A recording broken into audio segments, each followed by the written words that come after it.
The scents and sounds of bustling commerce filled the air, immersing him in the vibrant atmosphere. "Have you been to these markets often?" Orion asked Edgar, fascinated by the variety. Edgar chuckled. "Many times. These markets are the best places to find anything you might desire. From powerful weapons to mysterious treasures, there's something for everyone here." Lucan guided the carriage skillfully through the crowded streets, occasionally shouting playful remarks to people he recognized among the crowds. "Looks like Uncle Lucan is quite familiar with the place," Orion said, looking at Lucan playfully bantering with people on the street. Edgar softly smiled. He was originally from the capital city.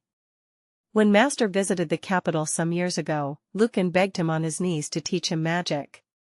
Orion's interest instantly piqued. "Did Grandpa agree to him?" Edgar looked at Orion playfully.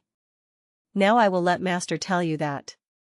"I don't want to SP." His words paused as he saw Orion slowly begin taking out a sword from his storage ring. Cough. "So I was saying, of course Master refused to acknowledge him as his student. However, he didn't give up, and in the end, Master took him as his carriage driver. Ever since then, he has frequented the capital for Master's work." He quickly finished speaking Lucan's backstory while wiping off the cold sweat from his forehead. CTHNovelFire.nt website on Google to access chapters of novels early and in the highest quality. Orion nodded his head and put the sword back. He had shifted a few things from his inventory to his storage ring since he wanted to keep his inventory open for more useful stuff. "Well, how should I say? I didn't expect him to be so shameless," Orion said, rubbing his chin while looking at Lucan. Soon, their destination came into view, the grand building of the Adventurer Guild. It stood proudly among other structures, its towering presence intimidating to the weaker commoners, while those with adventurous souls were drawn to its aura. The guild's banners fluttered gently, displaying its emblem, a sword crossed over a shield. "We're here," Lucan announced cheerfully, pulling the carriage to a stop near the entrance. Orion stepped out of the carriage, looking at the Adventurer Guild. His heart raced with excitement. Edgar followed closely, calmly surveying their surroundings. The guild's entrance bustled with activity. Adventurers clad in armor or robes, weapons of various types strapped to their backs or waists, entered and exited continuously. A large notice board stood prominently outside, covered in postings detailing quests and tasks. A crowd was gathered outside the guild, looking at the quests to take for themselves. "Impressive," Orion breathed softly, looking at the lively scene. "The Adventurer Guild is one of the busiest places in Stormspire," Edgar said, walking beside Orion. "Here, adventurers gather, seeking fame, fortune, or simply excitement. It's also where news from around the kingdom gathers quickest." Curious, Orion approached the notice board. His eyes scanned the numerous quests posted, everything from monster exterminations to treasure hunts. "See anything interesting, young master?" Edgar asked, standing slightly behind him. Orion's gaze stopped at a posting mentioning a noble house looking for information regarding a dragon egg. Quite daring of them, to look for a dragon egg so openly. Wouldn't a dragon get offended and exterminate their house? He amusingly thought to himself. "Indeed," Orion replied with a chuckle, turning around. "We'll come back here later, but first, let's explore the guild inside." Edgar nodded and followed after him. Stepping inside, Orion felt the lively atmosphere intensify. The guild hall was spacious, filled with adventurers chatting animatedly, exchanging stories of past exploits, and planning new ones. A large counter handled by several busy guild clerks stretched across one side of the hall. "Welcome to the Adventurer Guild," greeted a cheerful receptionist as they approached. "How can we assist you today?" "We're just visiting for now," Orion replied with a friendly smile. "Can you tell us a bit about the guild?" "Of course," she replied enthusiastically. "Our guild is responsible for posting quests, managing adventurers, and providing assistance and information. We have branches all over the kingdom, but this is the main one here in Stormspire." Orion nodded thoughtfully, his eyes wandering around the hall. "What sort of quests usually come through here?" She smiled brightly. We have everything from monster extermination and escort missions to exploration and treasure retrieval. Some quests even involve investigating ancient ruins or mysterious phenomena. Fascinating, Orion murmured, glancing at Edgar, who nodded encouragingly. Can anyone take the quests here? She smilingly shook her head. One must first become a member of the Adventurer Guild, and then they need to start with F-rank quests. All adventurers get a ranking at the time they join, and it ranges from F to S rank. F-rank adventurers can only take F-rank quests, and so on. Orion thoughtfully nodded his head. I see. So what's the rank equivalent of F grade? She looked at him curiously. Looks like you are new here. F rank is equal to the awakening stages. So, Tier 1 to Tier 3 comes under F rank. But most adventurers join only after they reach Tier 3, since it's not exactly a safe profession. He nodded his head and chatted with her for a few more minutes. Then he spent some time exploring and speaking briefly with several adventurers until he was satisfied. He gained valuable insights into how adventurers operated and learned more about the types of quests available. Shall we move on, young master? Edgar asked gently, noticing Orion's thoughtful expression. Orion nodded. Yes, let's visit the central marketplace next. I want to see what unique items we might find there. Exiting the guild, they returned to the carriage where Lucan waited patiently, chatting animatedly with nearby merchants. Finished already, young master? Lucan teased, grinning broadly as they approached. For now, Orion replied with a faint smirk. Next stop is the central marketplace. Let's see how many people you know there and if you can manage to get us some discounts. Lucan laughed heartily, hopping back onto the driver's seat. No promises, young master, but I'll do my best.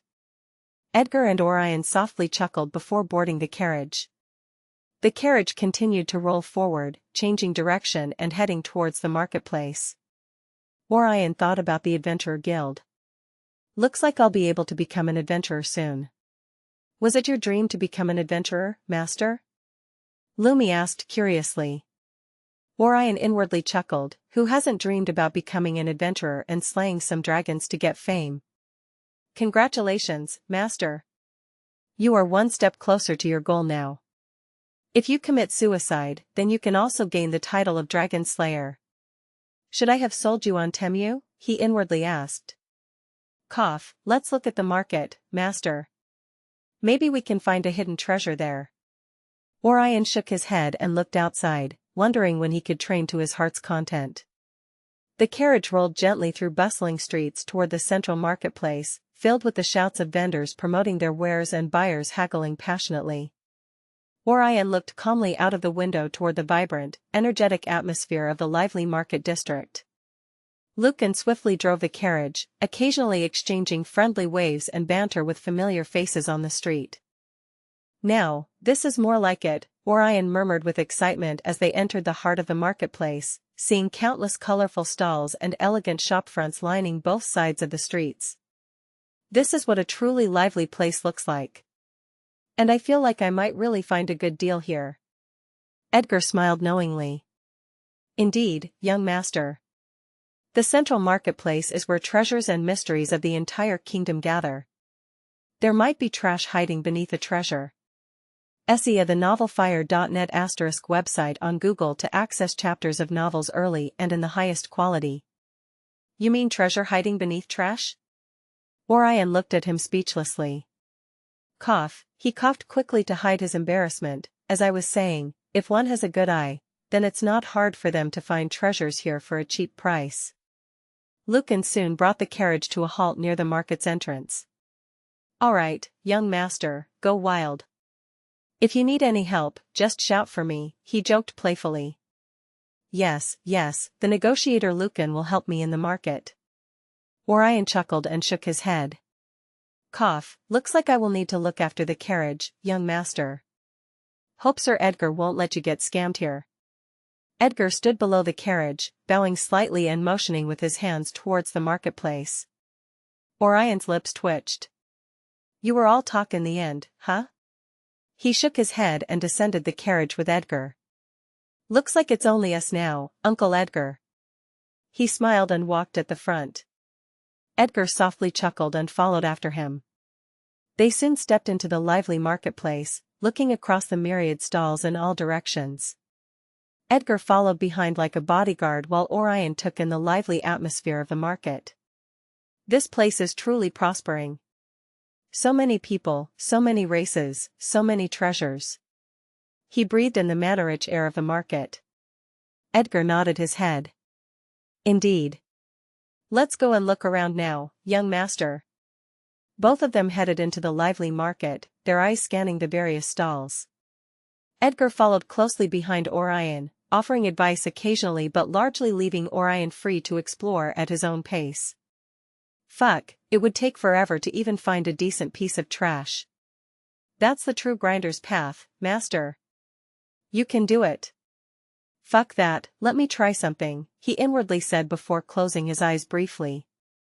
Just as he opened his eyes, the world around him lost color for a split second before everything returned to normal. However, now, there were tiny invisible runes floating atop his eyes. Eyes of revelation, let's see if you can do the job, he softly whispered. Orion activated his Eye of Revelation discreetly and immediately, he could sense vague auras emanating from nearby items, each aura representing the treasure's rank. He quickly realized his limitations. The stronger auras from items above the 3rd tier were indistinct or barely readable, while those at the 7th tier or higher seemed utterly incomprehensible, only revealing vague hints of immense power. Well, this is good enough. I didn't expect I could see the ranks of treasures in such a large area at once. Orion nodded to himself, pleased with the capability of the ability.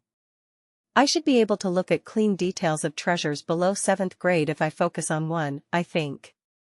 That's good enough for me for now. He decided to inspect the ability later and chose to focus on the treasures he could see.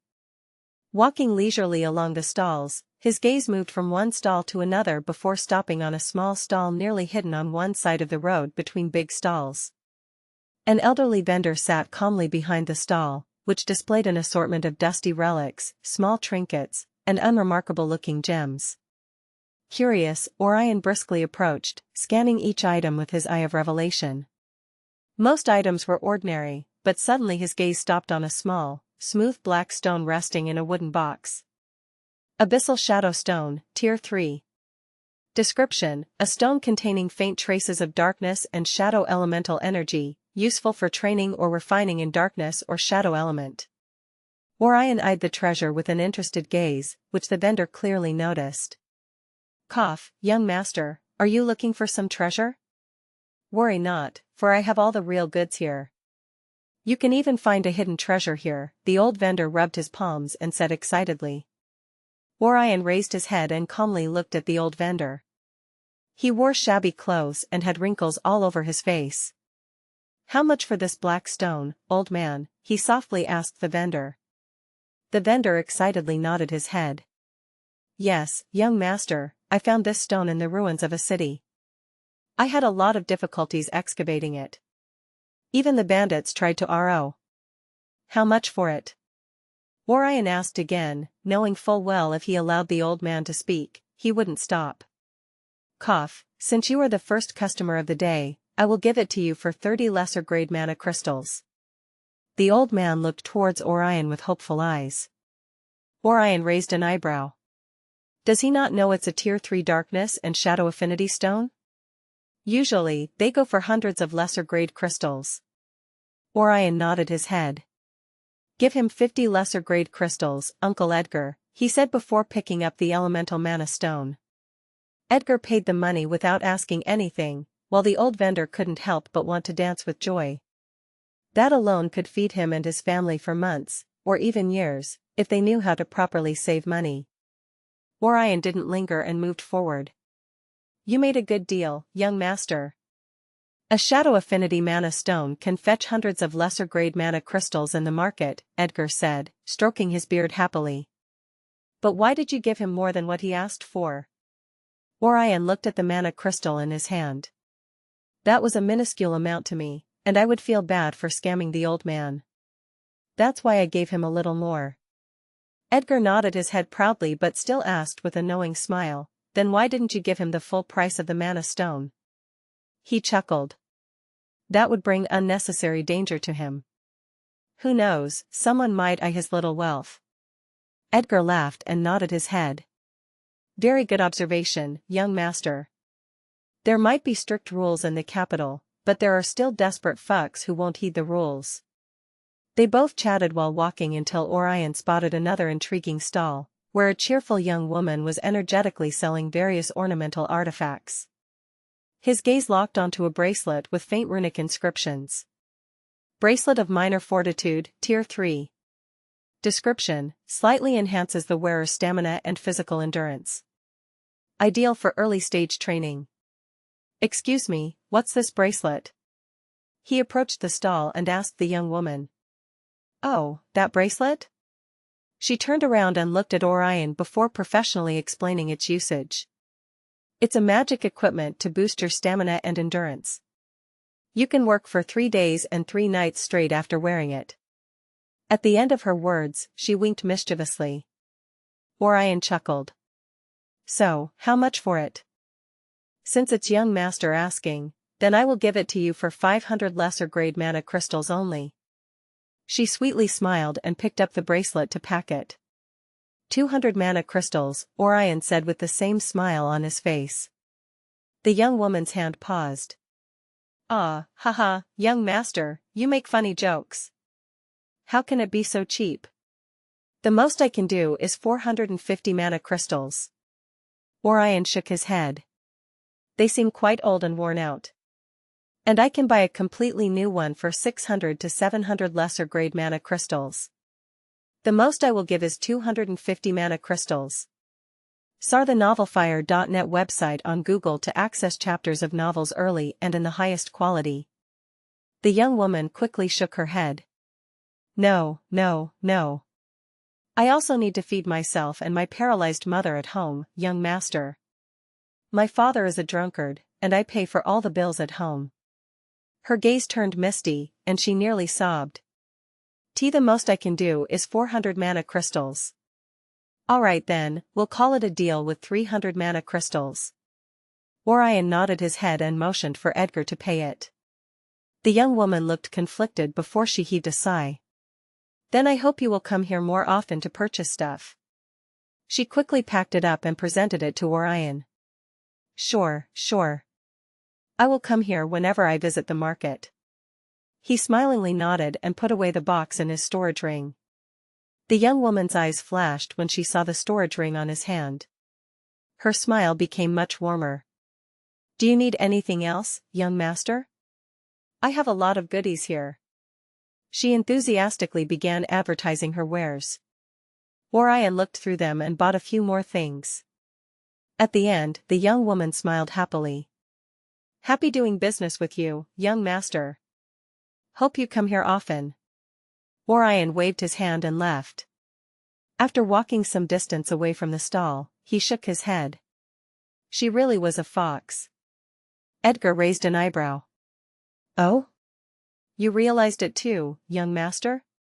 Orion looked at him with slight confusion. "Realized what?" "I said it due to how she acted. Oh wait, she was actually a foxkin?" Edgar nodded his head. Yes, she had just hidden her true body, otherwise she would have been 10 times more charming. The majority of foxskins are absolute beauties, after all. Orion gave him a side glance. "You sound quite experienced." Edgar chuckled. "Of course not, these are just some things I heard." They both laughed and continued walking leisurely, Orion's eye of revelation continually scanning the surrounding stalls. He noticed many items emitting stronger auras that tantalizingly hinted at greater treasures, but their details remained elusive. Despite the limitation, his enthusiasm didn't diminish, rather, he felt motivated to enhance his strength quickly, eager to fully unlock the eye's potential. Orion's steps paused abruptly at an antique weaponry stall, eyes drawn to a dusty, seemingly ordinary longsword. He activated his eye once more. Windsteel blade, Tier 5. Description: a finely crafted longsword forged from wind steel. Lightweight and exceptionally sharp, increases agility slightly when wielded. Soulpiercer and Bonesteel are both way above my level. They would suck my mana dry if I try to wield them. But this should be good enough for now. And from its dusty appearance, the vendor doesn't realize it's actually a treasure. Suppressing a delighted smile, Orion casually picked it up, turning toward the bored-looking vendor. How much for this sword? The vendor glanced dismissively. That? It's been here forever. Let's say 100 lesser-grade mana crystals? Orion swiftly had Edgar pay him, happily storing quite a good hidden treasure. Edgar nodded approvingly, recognizing Orion's increasingly sharp eye for spotting value beneath superficial appearances. Enjoying yourself, young master? Edgar teased gently, eyes sparkling with amusement. More than I expected, Orion admitted, smiling contentedly. This marketplace truly hides gems among the ordinary. Edgar chuckled softly, nodding knowingly. Indeed. Such skills will serve you well throughout your journey. Time passed swiftly as Orion visited more stalls, occasionally discovering useful minor treasures while secretly lamenting his inability to identify higher-tier items more clearly. He didn't want to buy some treasure only for it to end up as a cursed piece of trash. After thoroughly exploring multiple stalls and purchasing several interesting trinkets, Orion finally decided it was enough for the day. He glanced toward Edgar, his eyes filled with faint satisfaction. I think that's enough treasure hunting for now, Orion stated with a smile.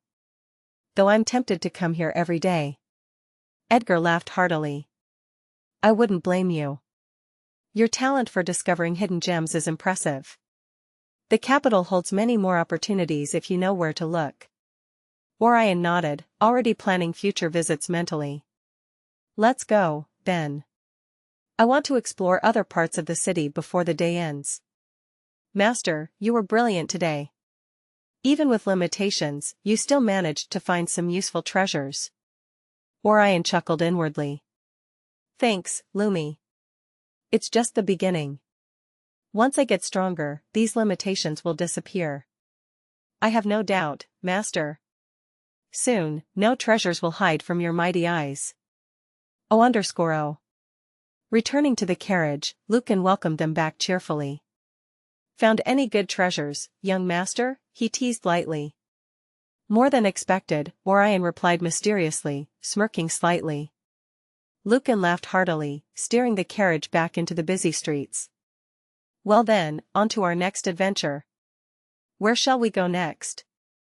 Orion considered briefly before looking at Edgar. Is there any place where I can find slaves? Edgar raised an eyebrow. You want to buy a slave, young master? Aye, now we talking, that's the life to live. On to the slave market. Lucan excitedly laughed and rolled his carriage onward. So there is a slave market here, huh? Orion curiously looked at Edgar, ignoring his previous question. Edgar nodded his head. Yes, young master. There is a slave market here, and nobles often go there to buy slaves. But do you really want slaves? You just need to give the word and the daughters of nobles will throw themselves at you. Orion's lips twitched. I'm looking for someone, not for a sex slave. And I fear she might be at the slave market. Realization dawned on Edgar. Ah, I see. Do you have a description of her? Or what species she is from? There are multiple species in the slave market, he curiously asked. He had already expected it, but still, hearing about it felt different. Yes, Edgar nodded. There are slaves from all over the Zerathal continent.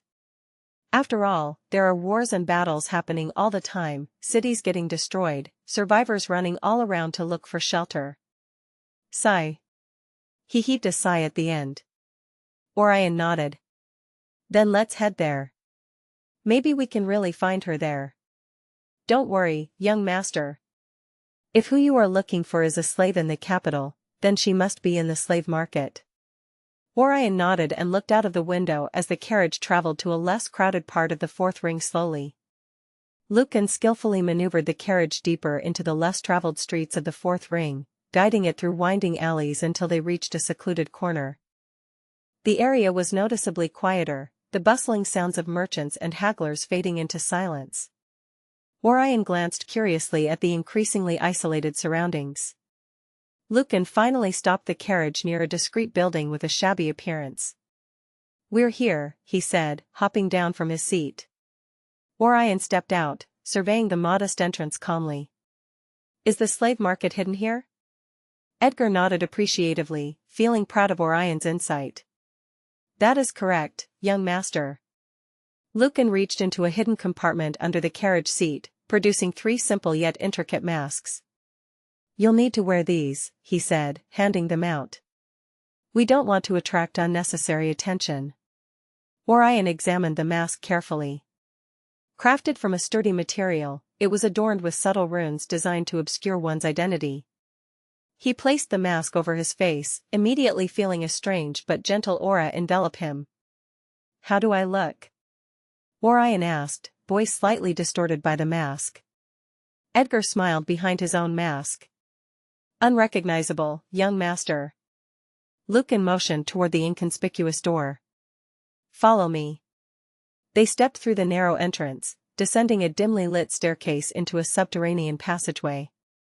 The air grew cooler, and the murmur of distant voices gradually grew louder, signaling their approach to the hidden underground market. After navigating several winding corridors, they emerged into a bustling, expansive underground chamber illuminated by flickering mana lamps. The air buzzed with malevolent energy, merchants and customers moving about discreetly. Various stalls lined the walls, offering everything from exotic potions to prohibited magical artifacts and stolen goods. "Welcome to the dark side of Stormspire," Edgar whispered softly, amusement evident in his tone. Orion observed the scene, curiosity heightened. "Why does the kingdom allow this place to exist? Isn't it risky to tolerate something so clearly illicit?" "Sir, the novel fire, any *T website on Google to access chapters of novels early and in the highest quality." Edgar sighed lightly, guiding Orion forward. "It's a matter of practicality, young master. The kingdom allows this underground market as a controlled environment. Better to have illegal activities centralized and closely monitored than scattered and hidden throughout the kingdom. In other words, keep your friends close and your enemies closer?" Orion remarked thoughtfully. "Exactly," Edgar affirmed with a nod. "By allowing this controlled space, the kingdom keeps tabs on criminal activities, reducing the risk of unchecked chaos." Lucan cheerfully interjected, "And it's profitable too. The kingdom gets a tidy sum from taxes and bribes." Edgar chuckled softly. "Well, there is that as well." Orion shook his head in mild disbelief, but couldn't deny the logic behind it. "Cough, young master, how will we explain you buying a slave to Master and Lady Selene?" Lucan rubbed the back of his head and asked. Orion rubbed his forehead. We'll think about it after I've found her. Otherwise, all of it will be for naught." His gaze shifted toward one side of the place, a massive slave market occupying the right side section of the underground space. Rows of cages lined the wide-open area, each filled with beings from various races. Slave masters shouted advertisements, eager to draw the attention of passing customers. The scene was chaotic, noisy, and unsettlingly lively. They slowly walked among the cages, observing the diverse array of slaves on display. Orion saw humans huddled quietly, their faces blank or fearful. "Human slaves, well, I expected them to be here." He inwardly shook his head. He had mentally prepared himself for stuff like this, but it still left a bad taste in his mouth. "Will you free them, master?" He lightly shook his head. "I'm no righteous warrior. Even if I try to liberate the slaves here, another market will get opened somewhere else. And markets such as this exist in all cities and kingdoms, and probably even empires. And for some reason, I don't feel as adverse to this as I had expected," he wondered. "Maybe due to the inheritance of the true dragons, master. It will influence you, even if subtly. That's why I asked Echo to give me my perfect emotions, but looks like time really is merciless." He continued to look ahead, and nearby, sturdy dwarves scowled defiantly from their confinement, eyes burning with pride despite the chains all over their bodies. Further along were the beastkin, foxkin with sly gazes, lionkin standing tall and defiant, bearkin glaring menacingly, wolfkin pacing restlessly, catkin and tigerkin watching cautiously, and others. Each displayed unique features, their strength and agility clearly evident despite their captivity. Orion paused briefly by a cage holding several foxkin. Their eyes were sharp, intelligent, cautiously assessing potential buyers. These foxkin seem quite composed, Orion commented softly. Foxkin are known for their sharp minds and adaptability, Edgar explained quietly. They make highly sought-after slaves, especially for administrative or diplomatic roles, and some other private reasons. Orion chuckled and nodded, understanding why their vendor was enthusiastically advertising their intelligence, loyalty, and beauty. Continuing through the market, they encountered stalls holding gnomes meticulously tinkering with small gadgets, even while confined. Pixies fluttered restlessly within glass enclosures, their delicate wings glowing faintly. Minotaurs walked around in their large cages, their muscles on the verge of ripping from aggression. Their eyes held fierce defiance, unbroken despite their captivity. Centaurs stood stoically, their dignity untouched even as customers scrutinized them closely. A section dedicated to Lamia drew considerable attention from the buyers, their serpentine bodies and exotic beauty mesmerizing passers-by. Harpies, confined within tall cages, shifted restlessly, feathers ruffled with agitation. As Orion observed the diverse array, he felt a strange mixture of fascination and discomfort. The sight was starkly different from the luxurious streets of Stormspire, presenting a darker aspect of the world. Why are some of these slaves awakeners? Orion asked Edgar, noticing powerful auras emanating from certain individuals. Edgar nodded gravely. Many awakeners end up captured during wars or skirmishes after they are injured, their strength making them particularly valuable as bodyguards, gladiators, or even laborers in harsh environments. Their presence significantly raises the price of any sale. Orion considered this silently, absorbing the harsh reality. Moving deeper into the slave market, Orion and Edgar scanned for any sign of the elf described by his system quest. Orion activated his Eye of Revelation occasionally, carefully evaluating each potential candidate. However, due to his limited rank, the details on stronger or magically concealed individuals remained frustratingly elusive. At one stall, a gruff-looking vendor enthusiastically promoted a delicate-looking elf with silvery hair and pale skin. Her green eyes flashed briefly toward Orion, holding a fleeting spark of defiance. "Beautiful, isn't she?" the vendor boasted, gesturing grandly. "She's from an elven clan known for their spirit art affinity. Perfect for companionship or even as a bodyguard." Orion's eyes narrowed slightly, activating his Eye of Revelation. Elf female, tier? Partial details, spirit affinity, high. Current state, weakened. The lack of clear information frustrated Orion. He hesitated, unsure whether she was the elf he sought, because he felt nothing special from her, neither did Lumi jump in to say she was the one. Interested, the vendor pressed eagerly, mistaking Orion's hesitation for genuine interest. A real bargain at 3,000 high-grade mana crystals. Orion shook his head slightly, deciding against a hasty purchase without more details. "I'll keep looking." "Was she not the one, young master?" Edgar asked as they continued moving forward. He continued looking around while shaking his head. "Most likely not.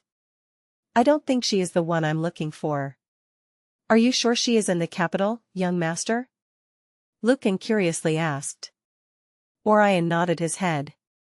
"Yes, I'm sure she is in the capital." Edgar and Lucan looked at each other before heaving a sigh and continued moving forward.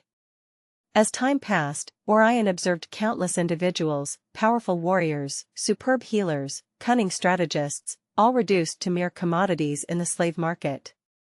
The market revealed the grim reality beneath the kingdom's glamorous exterior. They eventually reached a quieter area of the market. Edgar leaned closer, speaking softly, "Young master, this area holds higher quality slaves, many captured from noble families or awakened experts from defeated armies.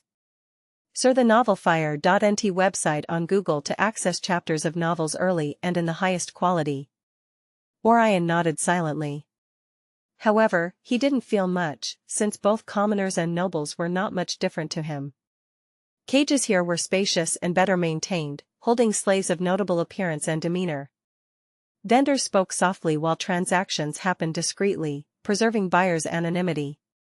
At one stall, a vendor carefully presented a young male elf, proudly declaring him a former noble of high wood affinity potential. Orion felt a pang of sympathy seeing the noble elf's dignified yet sorrowful eyes. Another cage held a majestic centaur warrior, muscles rippling beneath his restraints. His proud eyes defiantly challenged every observer, ready to fight to the death, his will unbroken by his harsh reality. Why would nobles buy slaves from other noble families? Orion questioned Edgar softly, having an idea but wanting a clear picture. Edgar's voice lowered to a whisper. Influence, revenge, or strategic advantage. Owning an enemy's family member grants political leverage or psychological dominance. Nobility can be ruthless in maintaining power. Orion absorbed Edgar's explanation, understanding now that the world of nobles was far more ruthless than he had expected. I thought they buy slaves to take ransom from enemy clans, but I underestimated their ruthlessness. They continued searching as they saw one slave after another with noble bearing all over the place. However, even after looking here for a good few hours, they didn't find the elf. Hia. Uncle Lucan, is there any place that we have missed?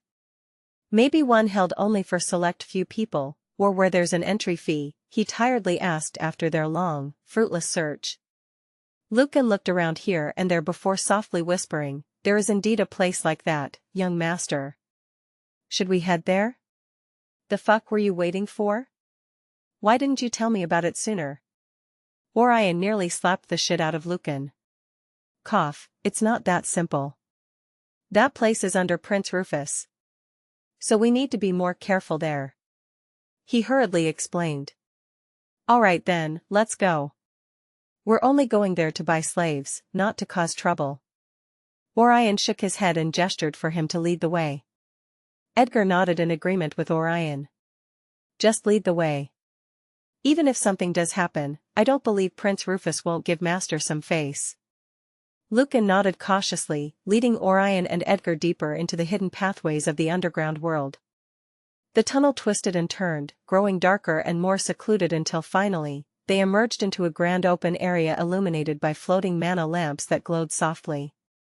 Ahead lay a magnificent building in all its glory. Its exterior was crafted from polished white marble and obsidian, adorned with intricate gold and silver runes that shimmered softly under the mana lamps. At the entrance, guards clad in powerful hidden armor stood attentively, their mere presence deterring anyone from even entertaining the thought of causing trouble. This is the place, Lucan whispered, eyes darting carefully around. Prince Rufus controls this establishment. It's a high-end market and auction house. The left wing is where slaves, treasures, and rare goods are sold directly, while the right side holds private auctions. Orion carefully observed his surroundings, noting the heavy atmosphere and the tension permeating the air. Nobles and merchants entered and exited quietly, their faces obscured behind elegantly designed masks, their identities protected yet their status clearly indicated by the richness of their attire.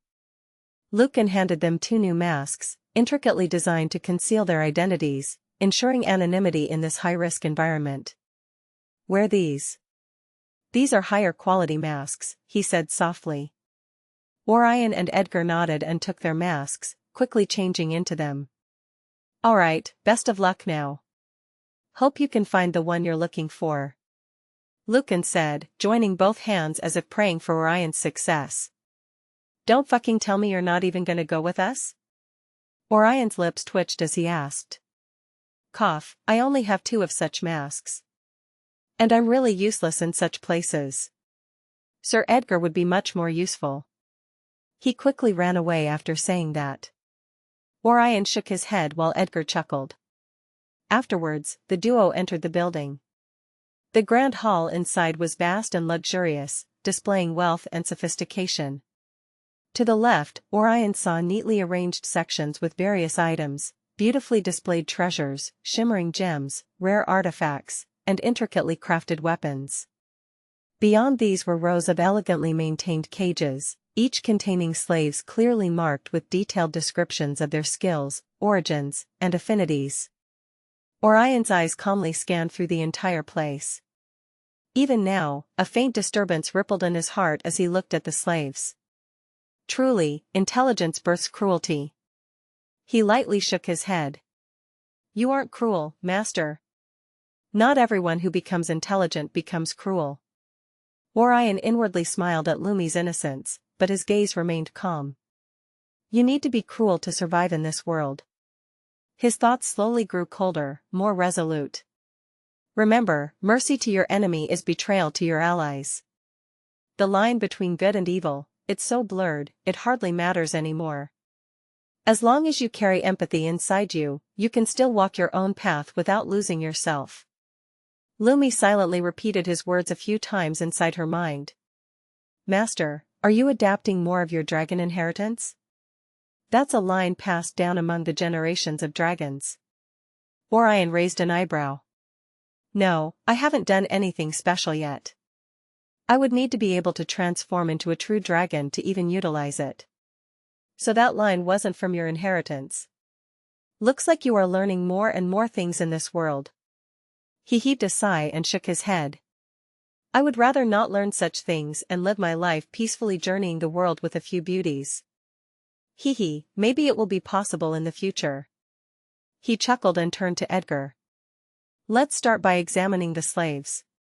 Edgar nodded silently, walking beside Orion as they moved deeper into the rows. The slaves here appeared to be meticulously chosen, beautifully maintained and presented, yet the despair in their eyes was unmistakable. Orion's heart felt heavy, but he maintained his composure, carefully scanning each cage. He noticed rare species and powerful individuals, from proud beastkin warriors to ethereal elven mages. Yet, despite their evident strength or elegance, none triggered a response from him or his system. These slaves are indeed a cut above the rest, Edgar murmured softly. From the looks of it, Prince Rufus clearly knows his customers well. He certainly has an eye for valuable commodities, Orion replied dryly, his voice tinged with a trace of bitterness. As they walked further along, Orion's gaze suddenly landed on a particular cage toward the corner, partially hidden in the shadows. His curiosity piqued, he approached cautiously, noticing a slender figure inside. A green-haired elf sat quietly in the cage, her head bowed slightly, her delicate features obscured by long strands of unkempt hair. Her clothes were ragged and her body malnourished, clearly neglected compared to the others.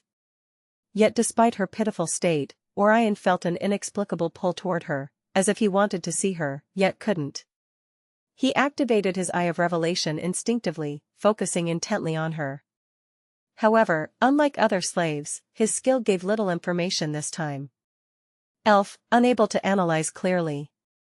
Insufficient rank. Orion frowned, intrigued yet frustrated at the situation. Something's off about her, he muttered softly to Edgar. Edgar raised an eyebrow, examining her closely. She looks ordinary, more neglected than special. Yet, I sense something unusual as well. Orion stepped closer, his eyes narrowing further. The closer he got, the more intense the feeling of mystery became. Just as he approached her cage, a sudden notification from the system flashed urgently in his mind. Ding! Quest triggered again. Quest, Fate Unravel Bind of Fate.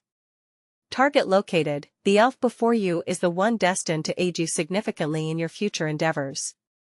Time limit, 24 hours, 47 minutes remaining. Reward, plus 200 SP. Failure consequence, the elf will be sold to someone else. Ta-da! Greater than over equal to less than over equal to, Master, you've found her. Don't let her slip away. Orion's eyes widened in surprise. His heart raced slightly at the sudden revelation. So she really is the one, he thought silently, quickly determining to get her.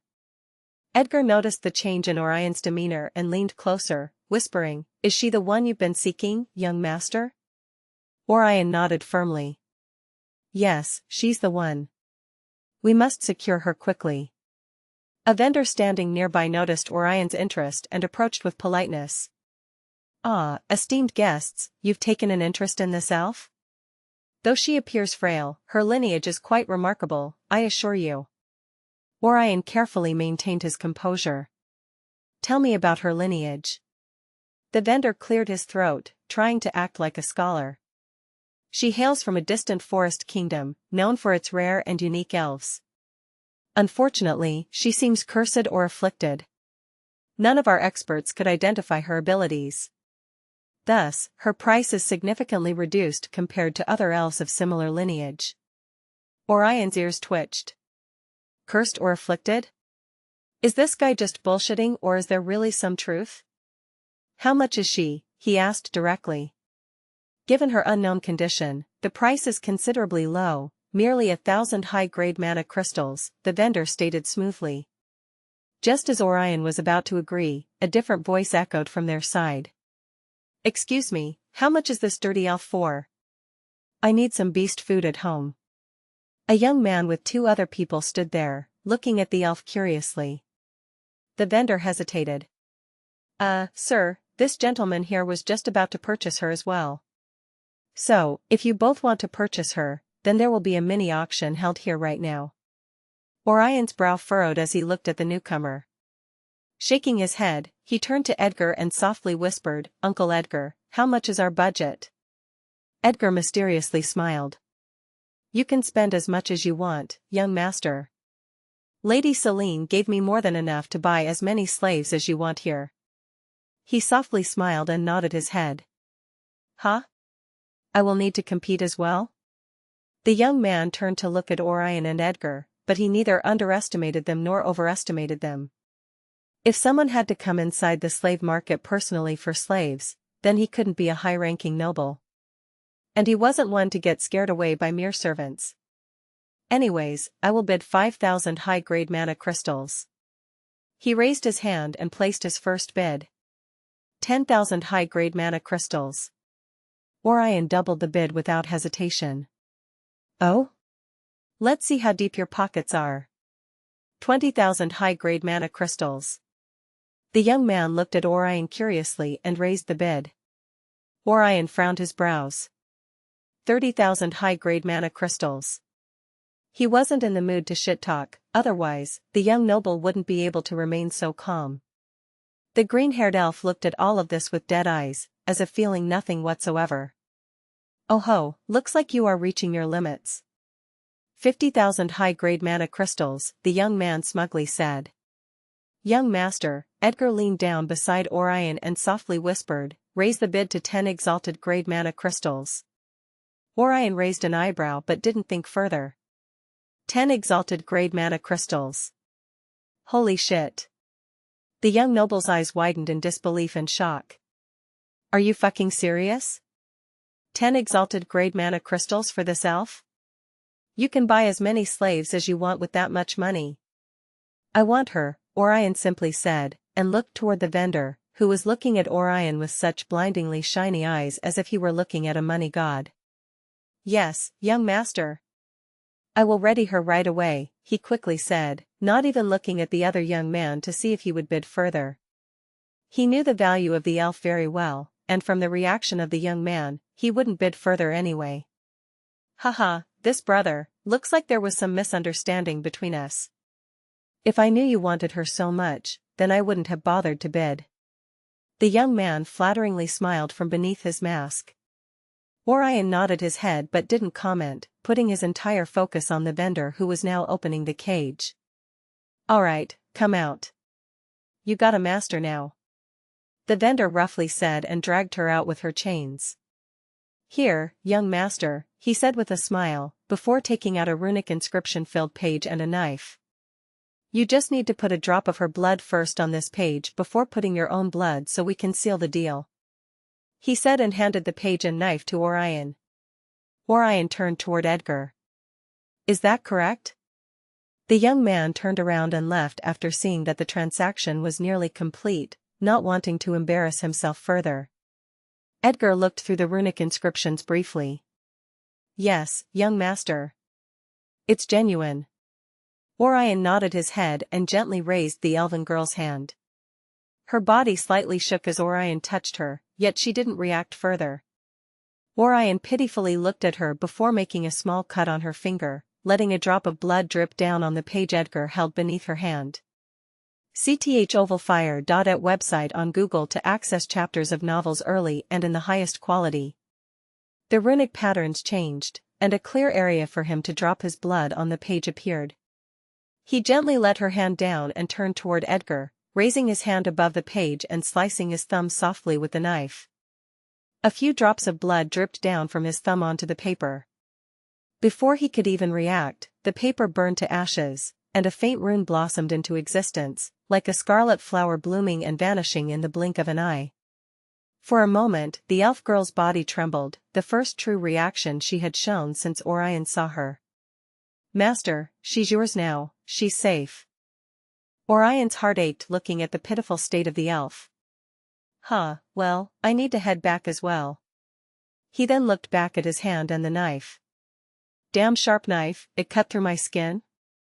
"Butcher's knife?" "Description?" "Fuck, it's a high-grade treasure at least." Orion's lips twitched. He didn't expect even a normal worker here would have treasures above tier 7. He handed the knife back while Edgar paid the vendor. The vendor's hands trembled faintly as he accepted the payment, smiling so wide it nearly split his face. "Haha, happy doing business with you, young master. We have lots of more exotic goods here. Would you like to see them?" The vendor rubbed his palms together and quickly said. "Nah, I need to head back now." Orion shook his head and turned around. Edgar followed after him. Yet after a few steps, he turned around to see that the elven girl hadn't moved a single step. "Hia." He softly exhaled and came back toward her, gently holding her hand. "Let's go back to my home, alright? We can chat there." The elven girl neither agreed nor disagreed. Orion helplessly shook his head and gently pulled her hand, taking her with him. Ding. Quest completed, Fate unravel bind of fate. Congratulations, Master. Greater than over equal to less than over equal to. You have successfully secured the one destined to walk beside you through storms and stars. Reward, plus 200 SP awarded. Early completion bonus, plus 50 SP awarded. Total reward, plus 250 SP. Hidden achievement title unlocked, Bearer of Twisting Fates. Effect, slight increase in future fate-related encounters and opportunities. The bond of destiny has been formed. Protect it well, Master. Omega. Bonus rewards, huh? He quickly glanced at the system screen before dismissing the prompts. I'll use the SP later and the title, I will look at the details in night. For now. His thoughts trailed off as the trio exited the store. Just as they took a few steps back along the way they came from, a voice echoed from behind. Ahaha. Young master. I knew you would be able to find her. Lucan came out of nowhere and bowed respectfully to Orion. Let's go. About time we head home. Orion shook his head at him and continued moving forward. Here, young master, let the little missy wear this mask. He took out a mask from nowhere and handed it to Orion. He nodded, understanding the danger of exposing her identity inside the slave market. He softly made her wear the mask before walking ahead. Lucan followed closely behind with Edgar. He used a simple mana technique to speak with Edgar without moving his lips. Sir Edgar, is she safe? She isn't a spy from the Elven Empire, right? He cautiously asked. Didn't you go to investigate the background of all the elves inside the establishment? What did you find out? Edgar looked at him meaningfully and asked. Lucan rubbed his chin while walking. That's the interesting thing. I found out nearly everything about all the elves, except her. The only thing written was that a group of hunters found her in the great wilderness and brought her here to sell just a few days ago. Edgar looked deeply at the malnourished girl. They brought her back safely? Yes, Lucan nodded. A beast heavily injured the hunter team's vice leader. So they traveled day and night without stopping and sold her here to get some money for his treatment. And before anyone could have bought her, young master arrived. Edgar thought for a moment. Once we reach the mansion, send one of your men to look for the hunter team, and find out all the details about her that you can. Lucan nodded his head silently. They both continued following after Orion, who gently held the elven girl, who seemed to trip at every other step. Sigh, how light is she? I feel like I could throw her across a street. Orion lamented while gently supporting her, fearing she might break. The group continued heading out of the underground place. They soon reached the exit, ascending from the winding tunnel. sarthennovelier.net website on Google to access chapters of novels early and in the highest quality. Finally some fresh air. Orion softly murmured, feeling the soft, chilling breeze of the outside world brushing against his face. The elven girl finally raised her head and looked at the clear sky. Her eyes faintly sparked with something before they dimmed again as she lowered her gaze. He closely observed her, sighing lightly. All right, prepare the carriage. Lucan hurriedly nodded his head and pulled up the carriage. Orion softly asked, Can you get up? To which he got no reaction from her. He lightly exhaled and gently picked her up in a princess carry and took her up inside the carriage. Carrying her felt less like holding a person and more like holding a dry stick, nearly weightless and fragile. He quickly placed her beside him in the carriage and finally removed his mask. I can finally breathe.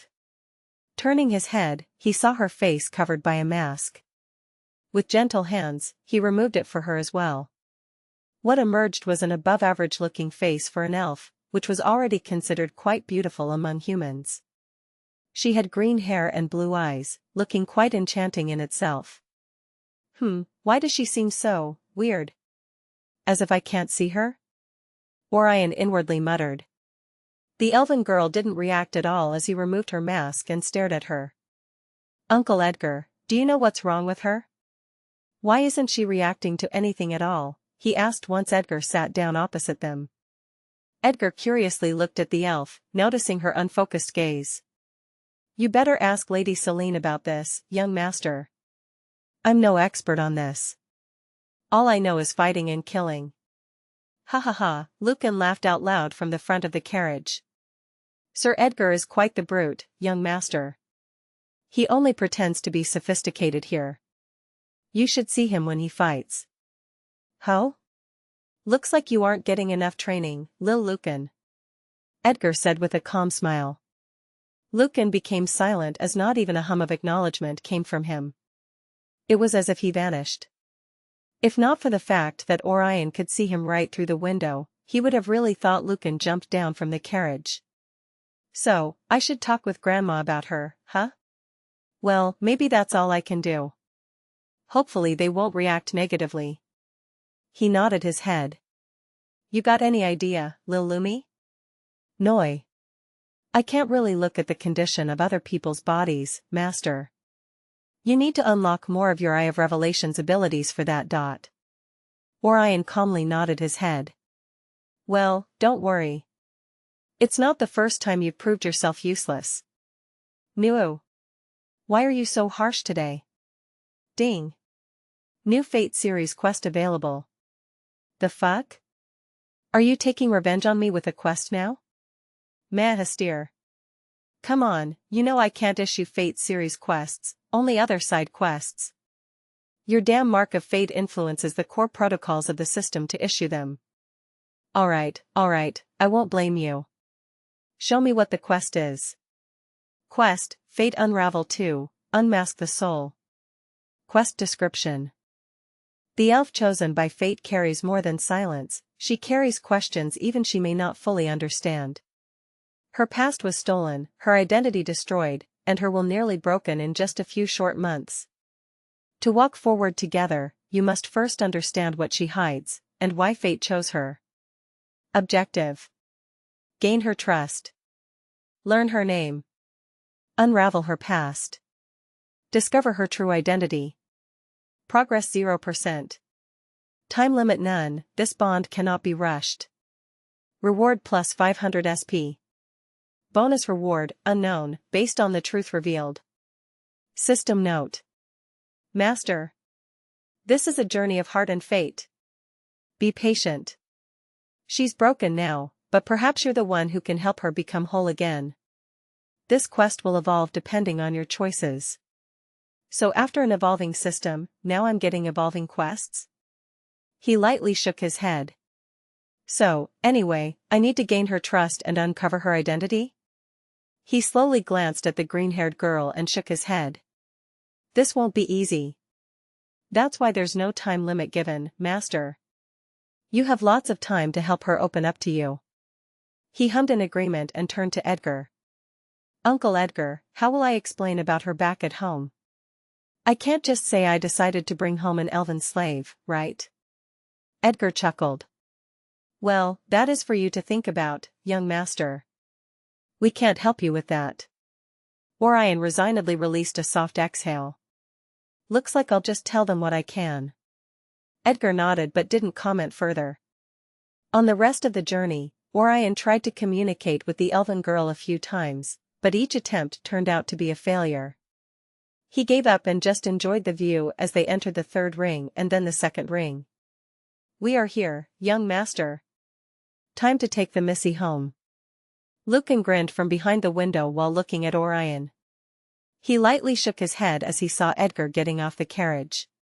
He followed after and descended as well. Turning around, he saw the girl sitting there motionless. Is she perhaps mentally disabled? He inwardly wondered before gently reaching out to her hand and pulling her out of the carriage. Ah, lad, you are B.A. Eldric came out of the mansion with a smile, which soon froze as his gaze landed on the elven slave.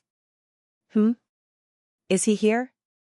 Selene's voice came from behind as she exited the mansion's gate, pausing at the entrance. Cough, you guys need to listen to my explanation, Orion hurriedly said before they jumped to conclusions. Eldric softly nodded and gestured for him. All right, come inside everyone. We can discuss more there. Lucan and Edgar excused themselves and ran away from the trouble, leaving Orion alone to handle it. He gently shook his head, grabbed the girl's hand softly, and followed Eldric and Selene inside the building. Aren't you shaking your head too much lately, master? __. Because you keep my stress at max, he directly replied. No. Dash. But before Lumi could respond any further, they reached the main hall of the mansion. Eldric sent away all the servants and took his seat. So, who is she, and where did you find her? Eldric curiously asked, while Selene's gaze remained fixed on the girl's face. Her brows furrowed as if she were trying to see through something. Orion took a deep breath. Recently, I had a dream in which an elven girl helped me find my destiny. However, the dream was obscure and incomprehensible, yet it was deeply etched in my memory.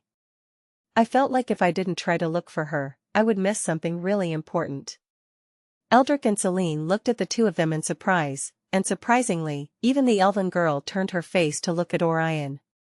Is that right? A dream, huh? So is she the girl from your dream? Eldric looked deeply at her this time, trying to analyze everything about her. He soon found something amiss.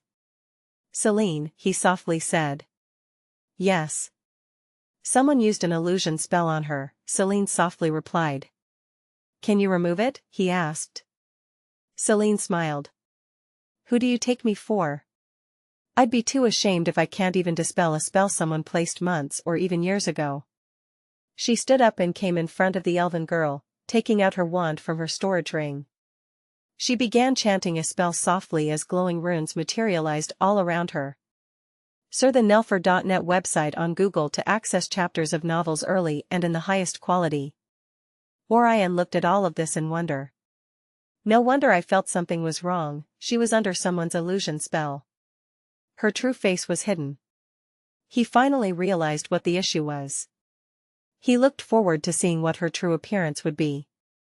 All the runes converged together before hitting the elven girl's body directly. Boom! Darkness flowed all around them as the illusion broke. And it revealed a breathtaking beauty in front of the group. She had lustrous green hair that shimmered like emerald silk, deep violet eyes that seemed to pull you in, milky white skin smooth as jade, and cherry-red lips so full that one would want to take a bite. Even Fiora and Rena, each a beauty in their own right, paled in comparison. She seemed to ooze a natural charm that calmed all who saw her, yet there was a faint hint of despair in her otherwise otherworldly aura. Orion's eyes widened slightly in surprise. He hadn't expected her to be such a beauty. Damn. I won't curse you from now on, Lumi. He. So that's her true appearance? Orion asked Selene. Yes, dear, Selene softly nodded while patting the girl's head. Someone placed an illusion spell on her for some reason. Probably so no one could recognize her. And it's a quite high-level spell. Eldric turned to Orion. So, what do you plan to do with her? Keep her with us? Or what? Orion lowered his head in contemplation. Eldric and Selene looked at each other and decided to give him time. After a short few seconds, he raised his head. I don't think she's in any condition to lead by herself. And I still have many things I need to confirm with her. Selene nodded her head. Then we'll keep her with us. She'll be your third maid. Orion hesitated. Maid? Are you Sue? She's already your slave, and being your maid isn't a shame but an honor. You are my grandson, after all, Selene proudly declared. Orion swallowed what he was about to say, instead agreeing with her. Then I'll take her away. She needs a good bath. Selene mischievously smiled. Will you bathe her? Huh? No. Of course not. Rena and Fiora will help her with the bath, Orion quickly rejected. He didn't want to taint his image in his grandmother's eyes. I'm joking. You should go, she fondly smiled and patted his head. Eldric shook his head, watching her tease Orion again. Don't tease him too much, lest he starts hating you. Selene shook her head confidently. Of course he won't hate me. He would hate you first before me, if anything. Eldric's lips twitched. Sighing lightly, he took out an envelope. Well, at least the damn dean of that academy replied. Orion can go there now whenever he wants and register. But he'll have to take the tests himself, the dean wants to see my grandson's capabilities. Chapter 69, Introducing the Elf to the Maids Plus, Turn Off Reset. Taking the envelope from his hands, Selene lightly laughed. Then let her test Orion. Wait and see how her jaw drops to the ground seeing his sheer potential. Eldric's expression turned slightly serious as he looked at her. Did you feel the power of a curse from her? CTHNovelFire.net website on Google to access chapters of novels early and in the highest quality. Selene softly nodded. Yes, and it's a strong one. Even I can't do anything about it. Was she born with it? Or did someone place it on her? His gaze turned solemn. Who in the world can place a curse even you can't break? The elven high priestess? Selene quickly shook her head. No, impossible. She wouldn't dirty her hands with curse magic. Then who? The old couple continued discussing who it could be, quickly forgetting about the slave issue. It was quite common in noble circles after all. Master, who is she? Rena pointed her trembling finger at the elven girl. She. Orion gestured toward her, not knowing what to say as he didn't even know her name. After a split second of thought, he decided to name her, Seraph. I bought a slave from the market, and she will be my third personal maid from now on. What? Rena nearly shouted at the top of her lungs despite standing inside the library. Meanwhile, Fiora looked at Seraph with wide eyes, feeling discomfort in her heart. Orion had to look around and ask a few maids to learn that both of them had cooped themselves inside the library since morning. He had directly brought Seraph inside the library to find them, which led to the current situation. Master, were we not enough for you? Rena asked, looking back and forth between Orion and Seraph. Cough, it's nothing like that, you two. First, come with me to my room, I'll explain the situation there, he said before looking around the quiet library. A few maids could be seen clearing the shelves, but they didn't dare look in their direction, quietly doing their own work. Orion turned around and took Seraph with him out of the library. Rena and Fiora looked at each other before following him out. Rena frowned as she saw how gently Orion was treating Seraph. Fiora noticed Rena's expression and gently nudged her, silently gesturing for her to calm down. Rena puffed her cheeks, but her tense expression slowly softened. She knew her master wasn't the kind of person who would casually bring home strangers without reason. Back in Orion's spacious room, he gestured for Seraph to sit on the comfortable chair near the window. The elf remained silent, her dead violet eyes looking around the room cautiously, still wary despite Orion's gentle demeanor. Orion moved and gently made her sit down in the chair. Rena and Fiora stood slightly behind Orion, eyes locked on the elven girl with curiosity and mild apprehension. "All right," Orion began softly, sitting down opposite Seraph and meeting her wary gaze, "let me explain clearly." He briefly recounted the events of the day, his dream and how he had encountered Seraph at the market, carefully omitting the quest details given by the system. Throughout his explanation, Seraph's gaze never wavered, though a subtle flicker of confusion passed through her eyes upon hearing the mention of his dream. "That's how I found her," Orion finished calmly, looking back at Rena and Fiora. "I felt a connection and decided it was important to bring her here. It's not about dissatisfaction with either of you. You two are irreplaceable to me."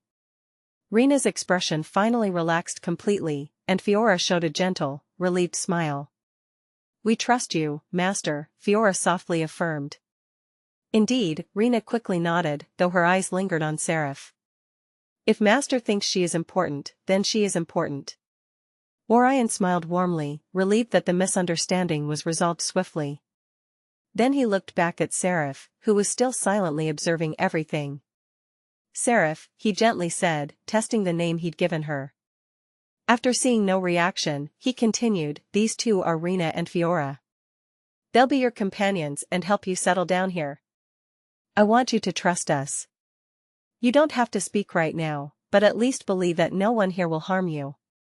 Seraph's eyes flickered slightly, and after a long moment, she subtly nodded her head. It was a tiny gesture, but Orion felt a sense of achievement from it. "Good," Orion softly smiled, turning to Rena and Fiora. "Can you two help Seraph bathe and find some clean clothes for her? She's had a rough day." "Oh, of course, Master," Fiora replied softly, walking gently towards Seraph. She extended a careful hand, her eyes filled with warmth. "Come with us, Seraph." Rena sighed internally but still walked over and gave a reassuring smile to the elf. "Don't worry, we'll take care of you."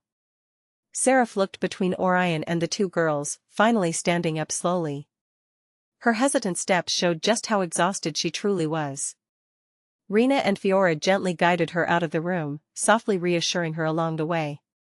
After they left, Orion exhaled softly and leaned back in his chair, his gaze lingering on the empty space where Seraph had been sitting.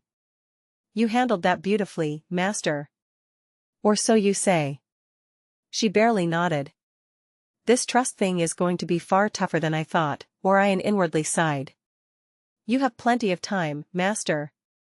Remember, this bond can't be rushed." Orion nodded slowly, understanding Lumi's point. He stretched lightly and stood up, walking to the window and looking out into the gardens illuminated by the soft evening glow. "Indeed, I must be patient," he quietly thought. There are many mysteries surrounding her. Why the illusion spell? What's her real background? And why would fate specifically link her to me? His mind raced with questions he couldn't yet answer, but he felt determined to slowly unravel them one by one. "That's for you to learn, Master. Maybe one day, you can find out about them all at once." Meanwhile, Rena and Fiora gently helped Seraph bathe, carefully washing away the dirt and grime accumulated from her harsh treatment. As they cleaned her, they noticed numerous small scars and bruises, evidence of her painful past. Rena's heart softened completely upon seeing those marks. "Who could be cruel enough to do this?" she whispered softly, carefully wiping Seraph's arm. Fiora gently combed the elf's silky green hair, sadness filling her eyes. "Don't worry, Seraph. Master Orion is kind. He won't let anyone harm you again. Seraph remained silent, her eyes downcast. Despite their words, she didn't seem to have dropped her guard even slightly. Afterward, they helped her into fresh clothing and guided her to a cozy room adjacent to Orion's, which had already been prepared by the maids. Rest well, Fiora softly said, tucking Seraph gently into the bed. We're just outside if you need anything. Rena smiled reassuringly. We're here for you, okay? Seraph finally lifted her gaze slightly, and though she didn't speak, her eyes conveyed a flicker of gratitude. Once outside Seraph's room, Rena sighed softly. She's gone through a lot, hasn't she? Fiora nodded, determination flashing in her eyes. Don't worry, Master. We'll make sure to take care of her. Rena looked around before softly whispering, but she will be the Master's third maid. Are you okay with that? Fiora softly giggled, I'm happy as long as I have a little space in his heart. Moreover, she seems quite important to Master, so it will be better if she stays close to him. Rena sighed, I don't like this. I don't like this at all. I thought we two were enough for Master. But here he went ahead and got another maid. Do you think he'll get more in the future? Fiora's ears twitched as even she became silent this time, not knowing how to reply. If she was being honest, then even she didn't want more people to take her place from her Master. She gently shook her head, whatever will happen, will happen. We should instead try to solidify our position in Master's heart. Rena mischievously smiled, didn't we study the whole day just for that? Fiora blushed slightly, thinking about what they had learned during the day while studying. Come, it's time to put it to the test, Rena said, all energetic, before knocking on Orion's door.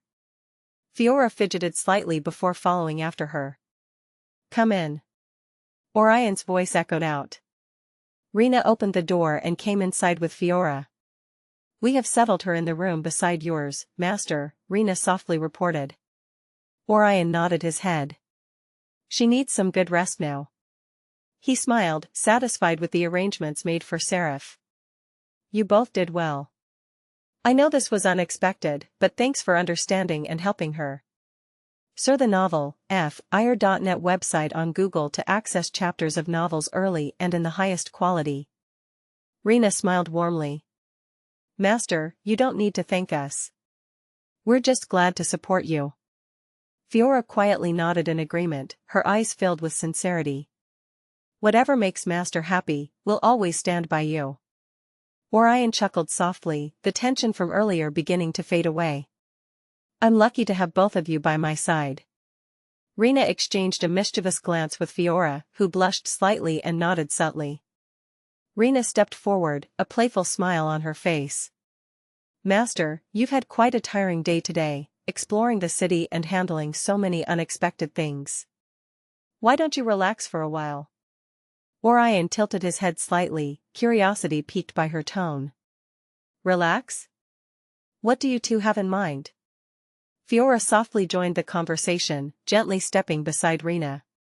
We've learned a new technique today from the books we studied. It's supposed to help relieve stress and fatigue. Oh?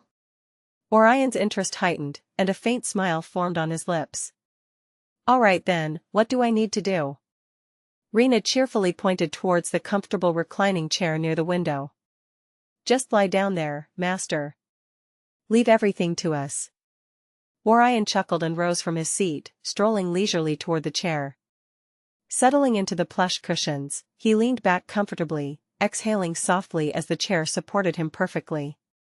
Rena approached, kneeling gently beside his legs, while Fiora quietly moved behind the chair, softly positioning herself near Orion's shoulders and head.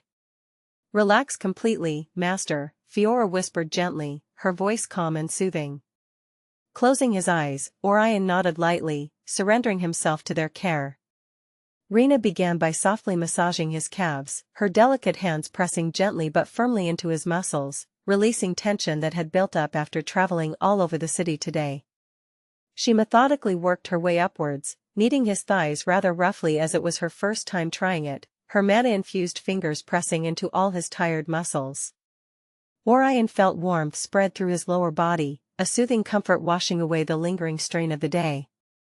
Meanwhile, Fiora's gentle mana-infused fingers began at his shoulders, carefully pressing into his tense muscles with her gentle and soft fingers. Her fingertips moved in slow, circular motions, easing the stiffness and encouraging him to relax further. She gradually moved along his arms, applying gentle pressure to his biceps and forearms, her touch soft and mana-filled. Both of them were rather immature at this, but Orion still felt warmth in his heart seeing both of them putting so much effort into taking care of him. He released a contented sigh, feeling the stress gradually melt away under their combined efforts. "Where did you learn such skillful techniques?" he asked, subtly praising them. Rena giggled softly, her voice filled with satisfaction. "We spent the entire day learning and practicing just for you, Master." Fiora added shyly from behind, her voice tender, "We wanted to find ways to help you release some stress and stay comfortable." Orion smiled warmly, appreciating their thoughtful efforts. "You two really spoil me. How will I find a wife at this rate?" Rena playfully replied, her hands now carefully massaging around his knees and thighs. "Master deserves to be spoiled. As for your wife, you'll definitely find one of the best women in the entire world." Despite saying this, her voice held a hint of something inexplicable. Fiora giggled at her words while continuing her gentle work, her fingers now easing tension from his neck and shoulders. "Your happiness is ours as well, Master." Orion smiled and closed his eyes, letting his body rest completely. This is life. I can also give you a mental massage, Master. Superscript 3. You can only give me mental headaches. Now stay silent and let me enjoy this." He quickly shot her down. The evening continued to pass as Orion enjoyed the gentle massage of his maids. Time seemed to blur as night soon descended. Rena and Fiora had already left Orion to let him rest quite a while ago. He softly opened his eyes. He slowly stood up from the reclining chair. "Yawn, that was a good sleep." He stretched his body while saying, "Good morning, Master. Greater than over equal to less than over equal to. Good evening, Lumi." Orion smiled and said, "Knock knock." "It's dinner time, Master," Rena's voice came from outside. "Coming," he said before going toward the washroom to wash his face. Orion walked through the dimly lit hallway toward the dining hall. Rena and Fiora followed after him from behind. He softly hummed while walking, in a good mood after completing a mission and getting a massage. Was the massage good, Master?" Fiora softly asked. "Good? It was great. Haven't felt so good in such a long time," Orion appreciatively said. Both of them gently smiled while Rena followed up, "Then let us do it often. That's the least we can do." Sure. I couldn't ask for more." Orion quickly agreed, after all, why wouldn't he? The trio soon reached the dining hall. "You're finally here. We thought you'd miss dinner today," Eldric chuckled and said. Selene, on the other hand, softly asked, "Where is the elf? Is she sleeping?" Orion nodded his head. "Seraph is resting currently. I had Rena and Fiora help her with that." Selene raised an eyebrow. "Seraph? Did she tell you her name?" Orion shook his head. "No, but I can't keep addressing her as elf or elven girl, right? So I gave her a name." Eldric chuckled. "That's good as well. So did you talk with Seraph?" "Nope." Orion softly laughed and went to sit in his chair. "She hasn't spoken a word to me, nor has she reacted much." Selene softly rubbed Orion's head.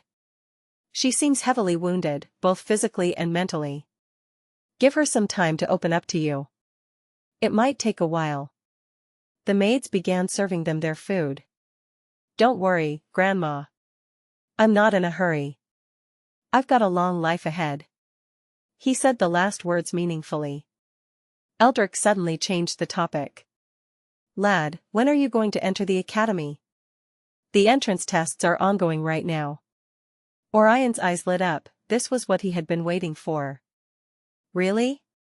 When can I enter?" Whoa, slow down there, lad, he laughed, looking at Orion's eagerness. You can go there whenever you want. You'll have to take the test, though, the dean wants to see how talented you really are. So just go wild. Orion quickly calmed down. What will the test be? History of the Thunder Peak Kingdom? Or my aptitude? Selene took over the conversation.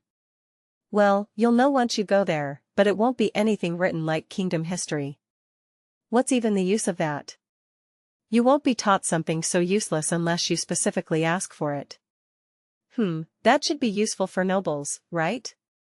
Orion curiously asked. Eldric laughed. Haha, it's the best Awakener Academy in the entire kingdom. Of course, they'd focus more on the awakening aspect rather than politics. Then I'll go take the test tomorrow. I can't wait to start learning about mana, he said with an excited smile on his face. The dinner continued with a relaxed atmosphere as Orion, Eldric, and Selene shared casual conversations about the academy, training routines, and even some humorous gossip about recent noble antics. Fiora and Rena quietly attended to their needs, occasionally sharing gentle smiles or giggles at amusing things. Eventually, the meal concluded, and Orion stood up, stretching slightly. Thank you for the wonderful dinner, Grandma, Grandpa.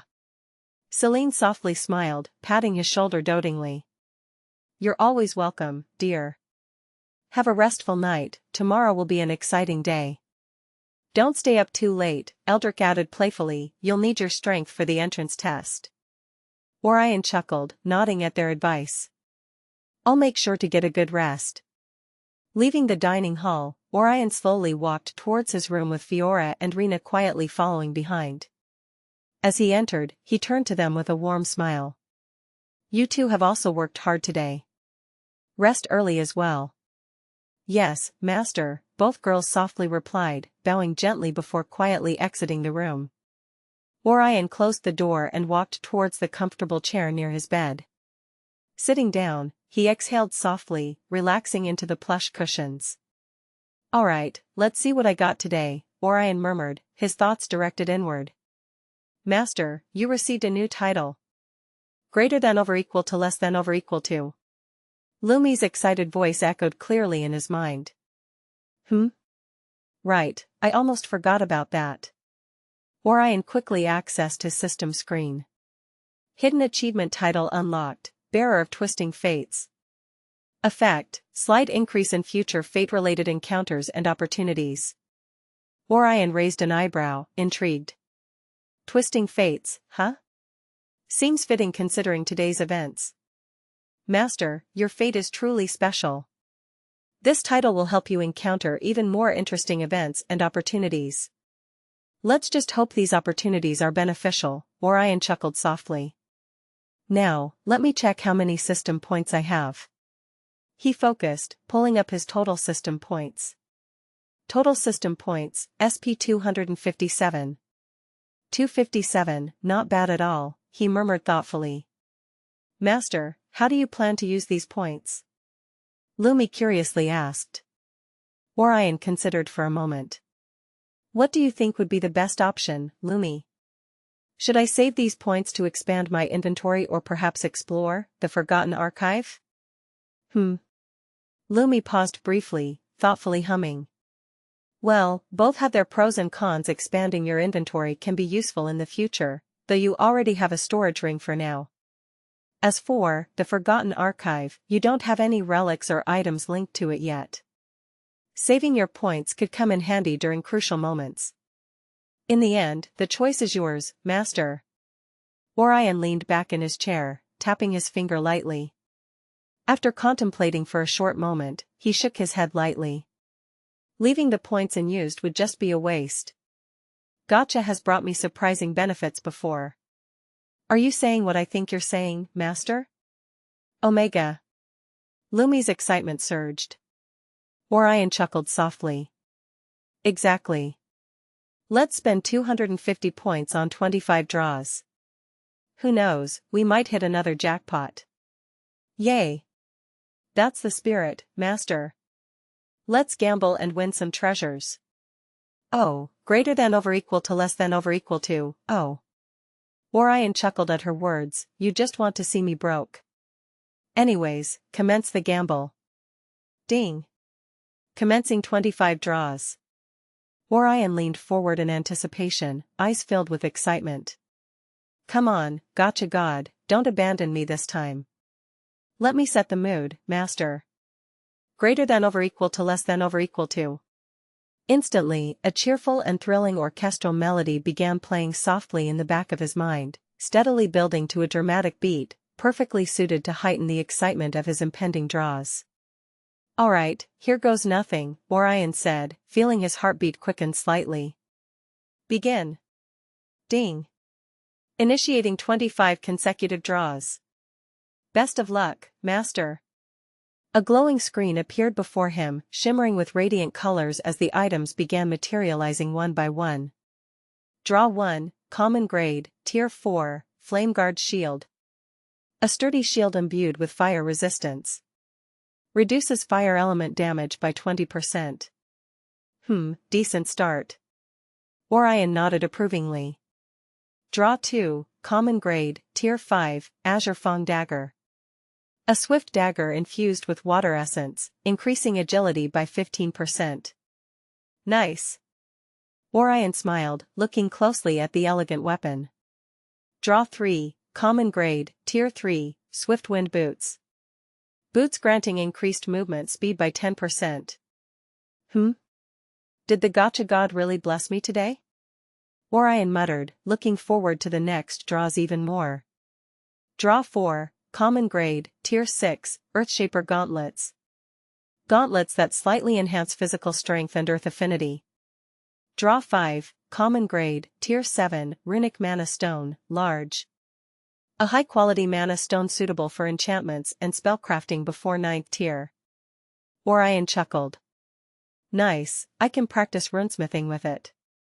Good. Draw 6, Common Grade, Tier 7, Stormcaller Cloak. Cloak increasing resistance to lightning and enhancing defense for thunder-based magic. Orion raised an eyebrow. Quite a suitable treasure for this kingdom. Draw 7, Common Grade, Tier 8, Nightshade Ring. Ring that grants slight camouflage abilities during the night. Stealth, useful for fucking rats, Orion mused thoughtfully. Draw 8, Common Grade, Tier 5, Frostiron Helmet. A sturdy helmet that reduces ice-based damage by 15%. Draw 9, Common Grade, Tier 4, Minor Vitality Potion. A potion restoring a moderate amount of health. Draw 10, Common Grade, Tier 8, Thunderstrike Bow. A bow capable of imbuing arrows with thunder elemental energy. Orion's eyes sparkled. Finally, another good thing. I can try my hand with it. Draw 11, Common Grade, Tier 7, Golmheart Pendant. Pendant slightly enhancing durability and physical resilience. Draw 12, Common Grade, Tier 4, Ironhide Armor Set. Basic armor providing balanced defense against physical attacks. Draw 13, Common Grade, Tier 3, Fire Apprentice Spellbook, Basic. A collection of beginner-level spells of the fire element. Not bad for extra training material, Orion nodded. Draw 14, Common Grade, Tier 8, Shadow Step Boots. Boots allowing brief shadow blending for stealthy movement. Sar the Nelfire.nt website on Google to access chapters of novels early and in the highest quality. Draw 15, Common Grade, Tier 9, Emberstone Staff. A staff amplifying fire elemental spells significantly. Orion's smile widened. Good, I can sell it for quite a bit. Ha ha ha, this is pure fucking profit. Draw 16, Common Grade, Tier 6, Stone Poison Blade. A sword created with a mild stone poison causing gradual weakening. Draw 17, Uncommon Grade, Spatial Blink Rune. A spatial rune drawn on the body. Can help to escape in lethal situations. Orion paused, looking at the 17th draw in surprise. Damn, actually a treasure. His eyes shined with excitement. I finally have a true trump card. Hee hee hee hee, I knew Master's luck is really good. Hurry, continue. I don't want my lucky streak to break, he quickly said. Draw 18 empty. Better luck next time. Fuck. He cursed, looking at the empty draw. Cough, we shouldn't stop now, master. Draw 19 common grade tier 4 herb collection. A bundle of various herbs useful for alchemy and potion brewing. Back on track, he heaved a sigh. Draw 20 common grade tier 7 wolfkin gloves. Gloves slightly enhancing agility and reaction time. Draw 21 common grade tier 8 solar flare pendant. Pendant increasing resistance to dark element attacks. Interesting. Useful against the damn demons, Orion nodded approvingly. Draw 22 common grade tier 9 spatial ring. Tier 9 spatial ring. Oh? Is it bigger than my current spatial ring? He curiously asked. Yes, master. Your current spatial ring is tier 5 grade. Good, then it's an improvement, he nodded in satisfaction. Draw 23 common grade tier 9 thunderwood armor. A robust armor offering significant physical and thunder defense. Orion's smile widened. Perfect fit for this kingdom. I can pretty much guarantee my safety against those at the 9th tier and below. Draw 24 uncommon grade 3 life's morning dew. A miraculous elixir capable of healing any wounds completely and removing all curses. Orion's eyes widened. The hell? Really? Did you mess with the odds of me getting this, Lil Lumi? No master, I can't do that. It's your luck that you got it. Oh. Orion laughed. Ha ha ha, looks like Gotcha God really blessed me today. Continue. It's the last fucking draw, he excitedly said. Coming right up, asterisk greater than over equal to less than over equal to. The screen shimmered intensely for the final draw. The Gotcha BGM dramatically peaked. Draw 25 legendary rank item, the Convergence Sigil. A mysterious and ancient sigil with 12 grooves whose true power and effects remain unknown. Orion stared at the screen in excitement, his control over his emotions faltering as his draconic instinct raged onwards. His greed with excitement surged to an all-new level, his aura turning more ferocious. Legendary. Calm down, master. Lumi's soft voice echoed in his sea of consciousness like a gentle breeze. Orion took a few deep breaths and suppressed his draconic instincts again. Sorry, I lost my cool. But fucking hell, a legendary draw? His eyes filled with excitement. How in the hell did I manage to draw that? Do you know its uses? Sorry, master. I don't know about the treasures of Echo's treasury. But it seems some sort of treasure with 12 sections. Maybe it is incomplete. Orion gently said, don't worry, I asked for too much. After all, you only have the knowledge from my dragon inheritance. Master. And why does this damn human emperor inheritance not have any memories? I could have known so much about the political forces of demons and other races with it. Grandpa clearly mentioned how legendary a figure he was. Orion shook his head and sat back down. Maybe it's because he didn't have enough time to make an inheritance for his inheritor back then? Sounds like it was a chaotic situation from what I heard. Maybe. He shook his head and looked back at his draws, his smile widening. Anyway, these draws were fucking worth it. Ha ha ha, my luck really turned for the better. And master, you really think it was due to your luck? Lumi cautiously asked. Orion paused. Huh? What do you mean? Was there another reason? Lumi thought for a while on how to answer before she cautiously began.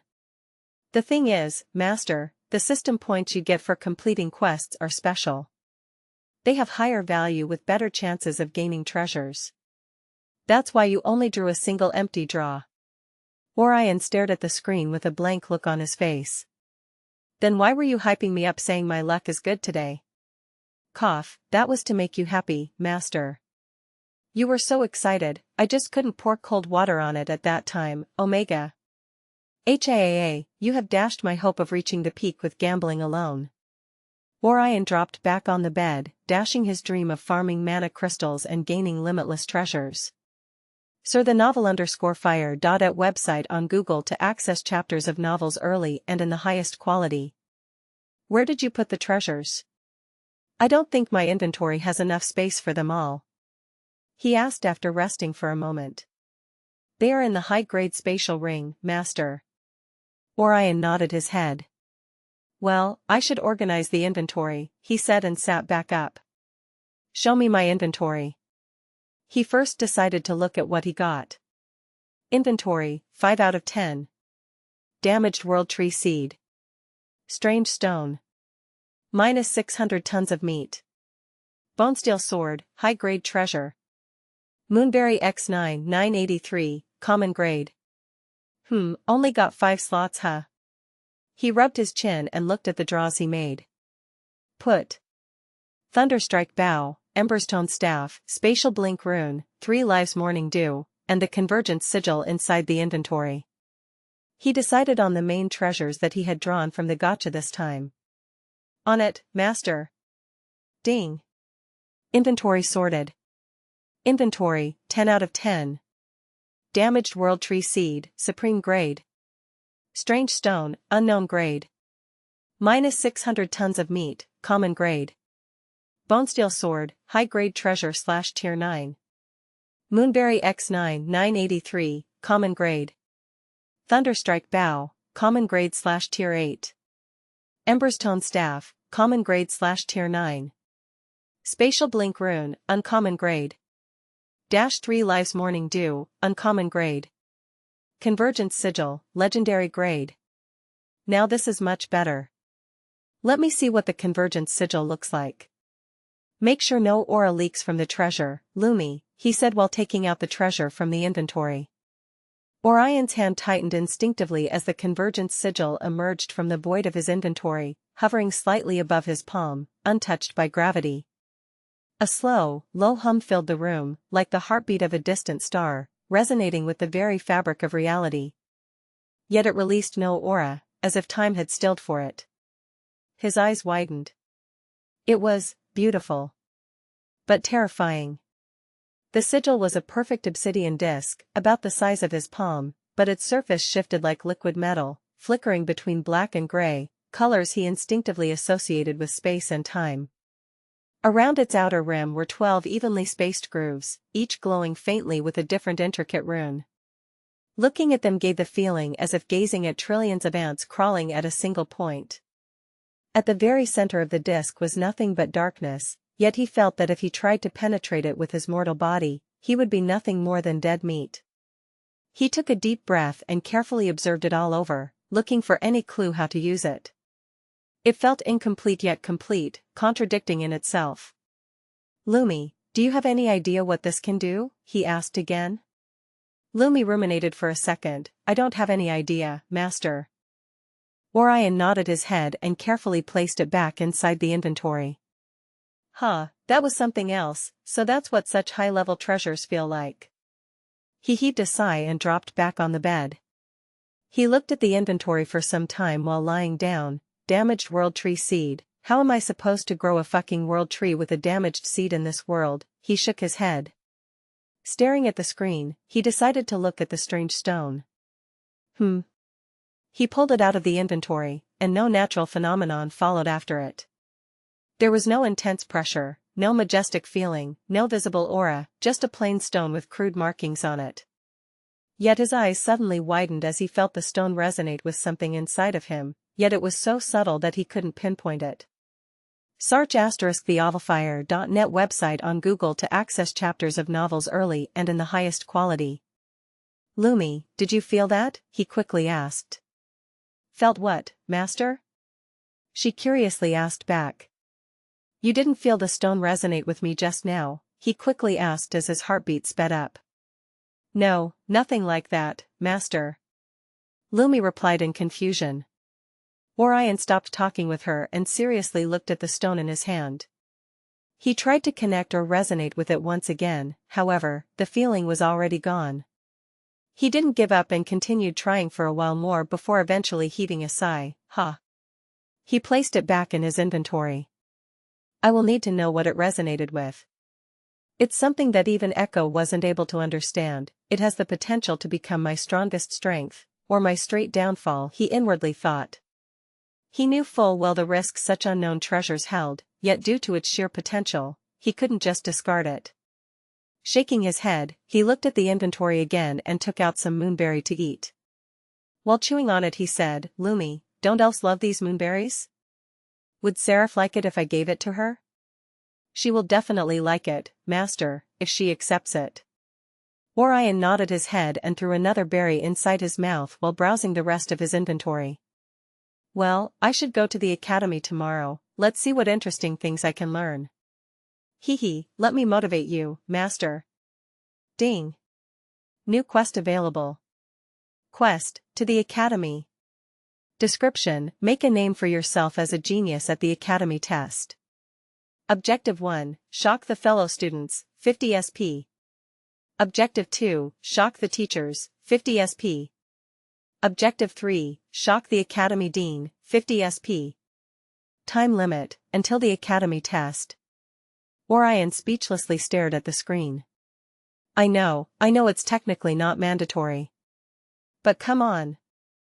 I really want to see their jaws hit the floor when you casually rewrite the standard. Whatever will I do with you? He smilingly shook his head and closed all system screens. About time I head to sleep, will be a busy day tomorrow. He stood up and stretched his body for a few minutes before heading to bed. Good night, master. Good night, Lumi. He softly said and closed his eyes. The gentle warmth of morning sunlight filtered through Orion's window, softly caressing his face and pulling him from his peaceful slumber. He slowly opened his eyes, blinking away the remnants of sleep before sitting up and stretching with a contented sigh. Good morning, master. Hope you had a good sleep. The first thing he heard after waking up was Lumi's cheerful voice. He smiled slightly and nodded, good morning. I had nice sleep after those draws. Knock knock. Good morning, master. Rena's cheerful voice resonated gently from outside his door. May we come in? Come in, Orion called back softly, shaking off the last bits of sleepiness. The door opened quietly, and Rena entered with Fiora close behind her, both smiling warmly at him. Your bath is ready, master, Fiora said gently. Thanks, both of you. Orion stood up, following them toward the bathing chamber. As they prepared him for his bath, he casually inquired, how is Seraph this morning? Did she wake up? Rena paused for a moment before answering softly, yes, master. She woke up quite early. We tried offering her some food, but she didn't touch it at all. Eventually, we just left some fruits beside her bed, hoping she'd at least try something. Orion frowned slightly, concerned. I see. It might take her some time to adjust. I'll go visit her after the bath. Rena and Fiora nodded before gently bathing him. Once refreshed and dressed, Orion made his way toward Seraph's room. Pausing briefly, he knocked gently on her door and said, Seraph, it's me. All right, I'm coming in. After not getting a reply, he softly opened the door and entered inside. She was sitting quietly by the window, staring blankly outside at the gardens. The plate of fruit remained untouched beside her. Despite him approaching, she didn't move a single bit from her seat, continuing to stare at the outside scene. He swiftly moved and sat down beside her at a comfortable distance. She slowly turned her head and looked at him without any expression. Orion gently smiled and began, How are you feeling this morning? He asked quietly with a warm tone. Seraph didn't reply, only continuing to watch him with an unreadable expression. I understand things are difficult right now, Orion continued gently. But please know that you're safe here. You can trust us. You can take as much time as you need to settle down. She slightly lowered her gaze, her eyes showing subtle conflicting emotions.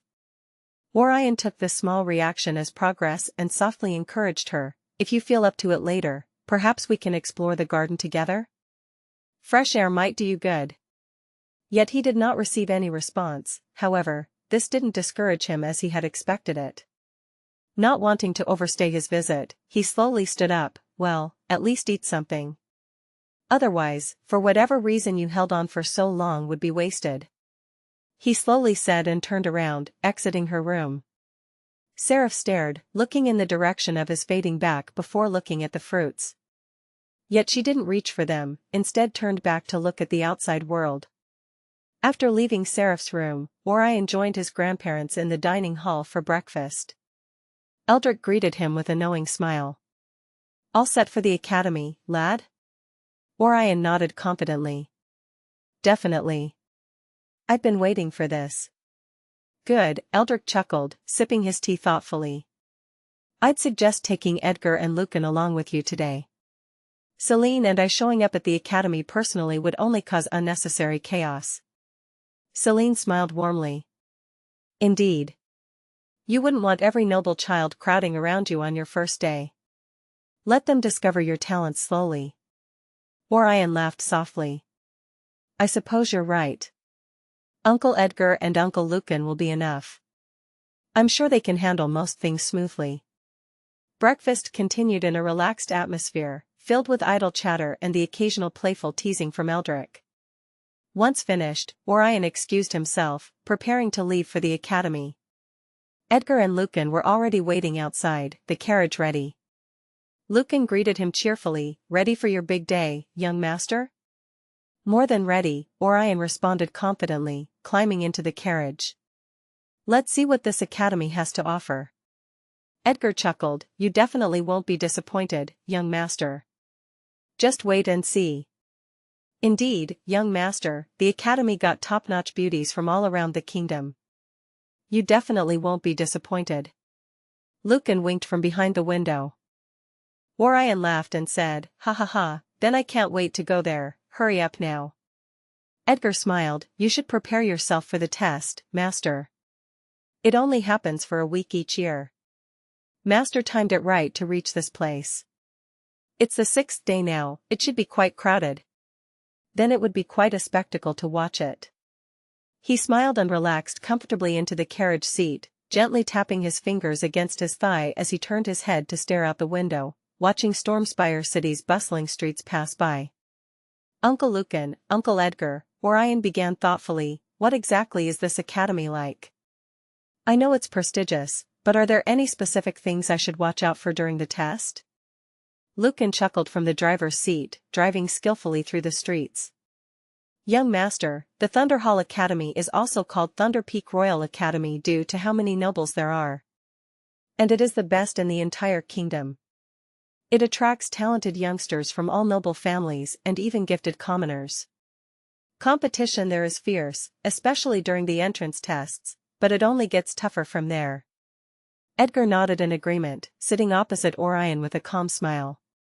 Indeed, young master. The tests measure your innate mana capacity, your elemental compatibility, and your affinity level. Naturally, you'll excel, but you should still expect some jealousy and perhaps even hostility from others. Orion smiled lightly, not caring about that. If competition bothers me, I wouldn't be suited to walk this path. The only issue I have is the higher-up nobles stirring up trouble. Lucan laughed heartily, glancing back briefly. Ha ha ha, you don't need to worry about those, young master. None of them will dare to do anything to you on the surface. However, he paused, looking at Orion with a meaningful smile, they can still deploy underhanded tactics. Orion raised an eyebrow, oh? Assassination? Lucan's smile widened, not only that, there can be honey traps for you as well. I expected too much from you. He lightly exhaled and shook his head, while Lucan laughed out loud, looking at his expression. Lucan's laugh subsided, and he said with an excited smile, but anyways, young master, with your talent, you'll shake the whole academy for sure. I'm already looking forward to the rumors you'll stir up. Edgar smiled slightly, pulling a small ornate token from his storage ring. It was intricately carved, bearing the emblem of Stormspire Citadel, a silver thunderbolt striking a mountain. While on the other side was written Hellstorm in bold letters. Young master, take this. It was prepared by Master Eldric. Present this token at the gate, and they'll allow you to participate directly in the test. Orion accepted the token, examining it curiously. The smooth, cool metal felt quite good in his palm. This token holds that much influence? It represents authority on the same level as a duke household, Edgar explained gently. Only those directly connected to high-ranking nobility possess such tokens. It guarantees you won't be unnecessarily troubled during your entry. Orion pocketed the token securely, nodding appreciatively. Got it. Let's hope I can back up Grandpa's reputation, then. Lucan's laughter echoed warmly through the carriage. Young Master, once they see you perform, they'll know that no one connected to Master can be normal. Amidst their chatter and laughter, the carriage swiftly traveled towards the central part of the second ring, where the majestic Thunder Peak Royal Academy came into view. Orion gazed in excitement as the academy appeared. It was enormous and awe-inspiring, a testament to both architectural grandeur and magical prowess. Towering pillars spiraled gracefully upward, shimmering with faint mana enchantments visible even at a distance. Orion could already see the massive academy taking an enormous amount of space, with giant Colosseum-type structures all over the place. From a distance, he saw the outside of the academy packed with people. As their carriage stopped outside the crowded entrance, Orion saw a sea of noble youths gathered anxiously. Chatter buzzed through the air, accompanied by whispers, laughter, and the occasional heated argument. Clearly, emotions were running high. We've arrived, young master, Lucan announced cheerfully, pulling the carriage expertly to a halt. Good luck, young master, Edgar said calmly as Orion stepped out. We'll wait here until you're done. Orion glanced back, smiling confidently. Thanks, both of you. See you later. Best of luck, master. Greater than over equal to omega less than over equal to. Lumi's more than usual excited voice echoed inside his mind. He inwardly smiled, thanks for the encouragement, Lil Lumi.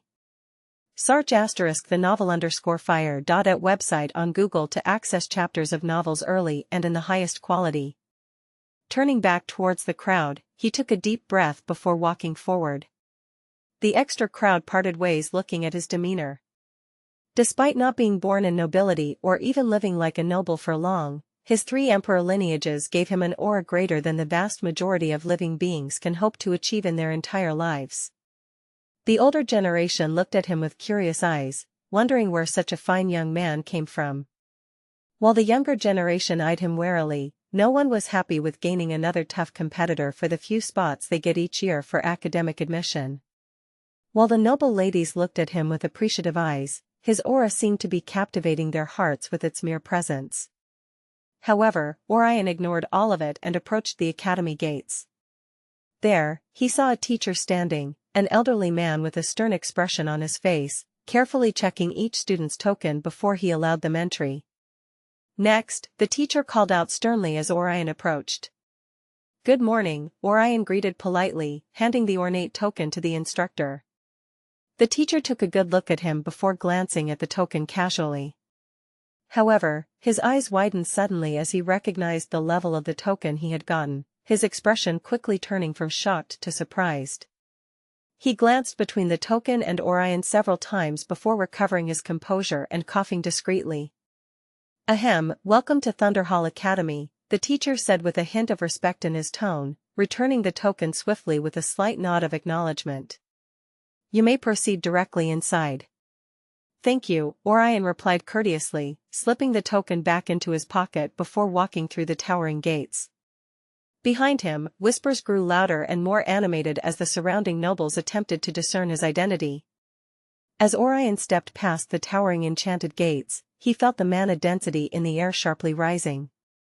And following that was a scan by the gate. He raised his head to see the gate flashing some runes, as if scanning for something before dimming again. He barely felt the scan.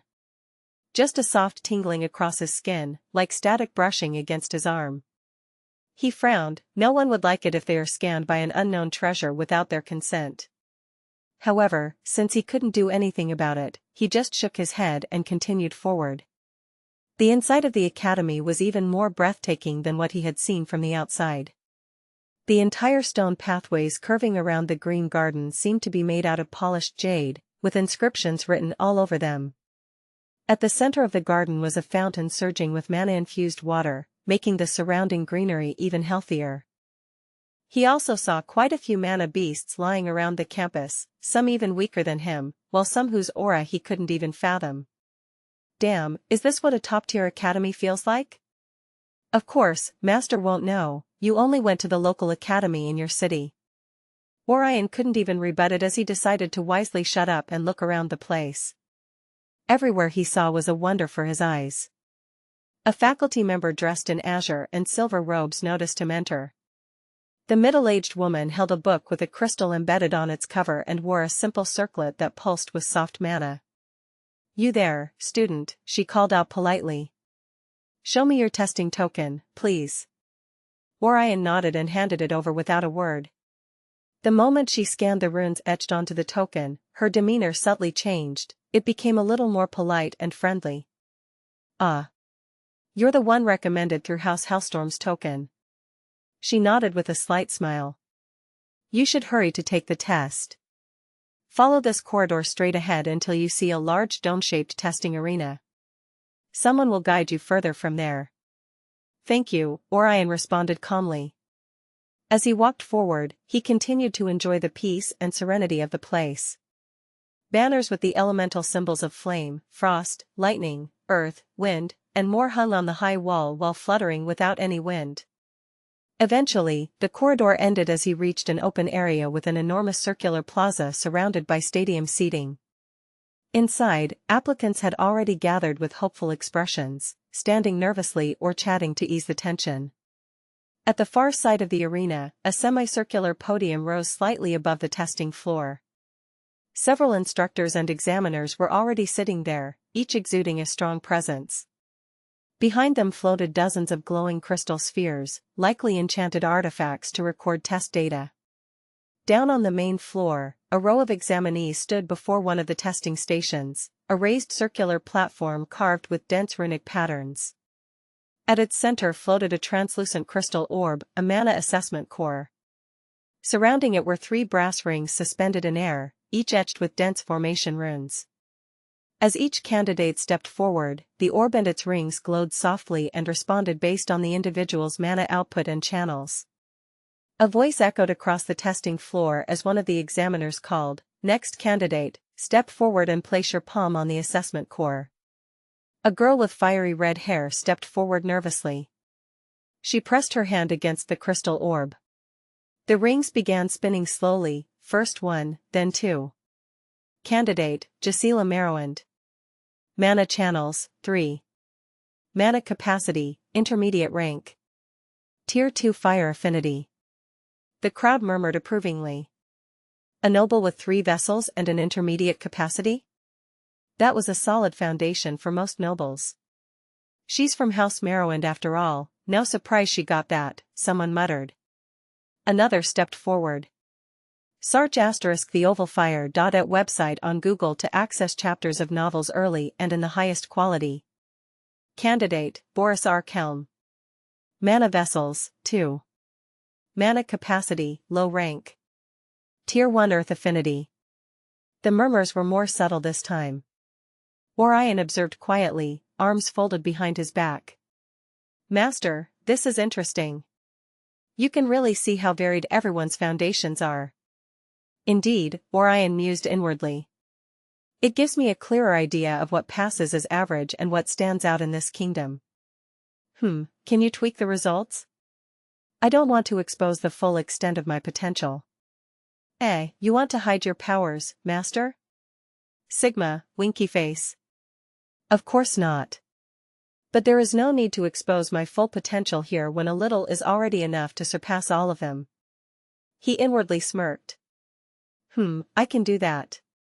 Just need to partially block the scan. Oh.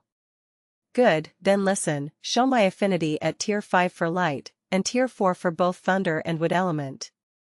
Hide the rest of my elements. Dual element wielders are already rare. 3 elements should do the job of making me stand out enough. Okay, Master. That should be good enough to clear the quest as well.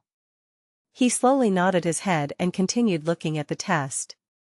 One by one, students stepped forward and underwent the same process. The majority had 2 to 5 mana vessels unlocked, and very few had more. And the majority had Tier 2 or Tier 3 elemental affinity. Occasionally, a name would earn soft applause either due to noble recognition or an impressive foundation. But then. Candidate, Sylvia Stormbolt. Mana vessels, 6. Mana capacity, high rank. Dual affinity, thunder and wind. A wave of whispers rippled through the crowd. She's from one of the top duchy families. 6 damn vessels? That's nearing the prodigy level. Even the instructors sat up a little straighter looking at this score. Orion quietly observed her as she turned and walked away from the platform, tall, proud, her scarlet eyes briefly flicking toward him with curiosity before moving on. Next, another instructor called. A boy from a lesser-known house stepped up, trembling slightly. Candidate, Elrin Darnell. Mana vessels, 2. Mana capacity, low rank. Affinity, water. Some pitiful sighs escaped the crowd. Master, you're going to blow all of these people away. Asterisk greater than over equal to less than over equal to. Orion smiled faintly. Well, time to make an entrance then. Just as he was about to move closer, one of the assistants at the top came towards the senior examiner and whispered something in his ear. The man raised an eyebrow before nodding. He stood up. Candidate recommended by Royal Citadel Stormrend, Arya Stormrend, please step forward and test next. Orion's eyes widened as he heard the examiner's words, fucking hell, she was royalty? Stormrend? Is the little princess going to join the academy with us? The crowd became excited as they all focused their gaze towards the entrance. She is the kingdom's jewel. Another young man said with infatuation. His friend gently nudged him. Control your gaze lest you want your head decapitated. Look beside her, that is the daughter of the Royal Guard captain, Amelia Ashbourne. He pointed toward a tall, lean girl with striking blue hair tied in a ponytail. She held a spear in one hand and walked a step behind Arya, her movements calm like a well. Arya directly went atop the testing ground to take her test, while Amelia followed behind her without pause. Thank you for having me, Arya said, bowing gracefully in aristocratic fashion toward the examiner.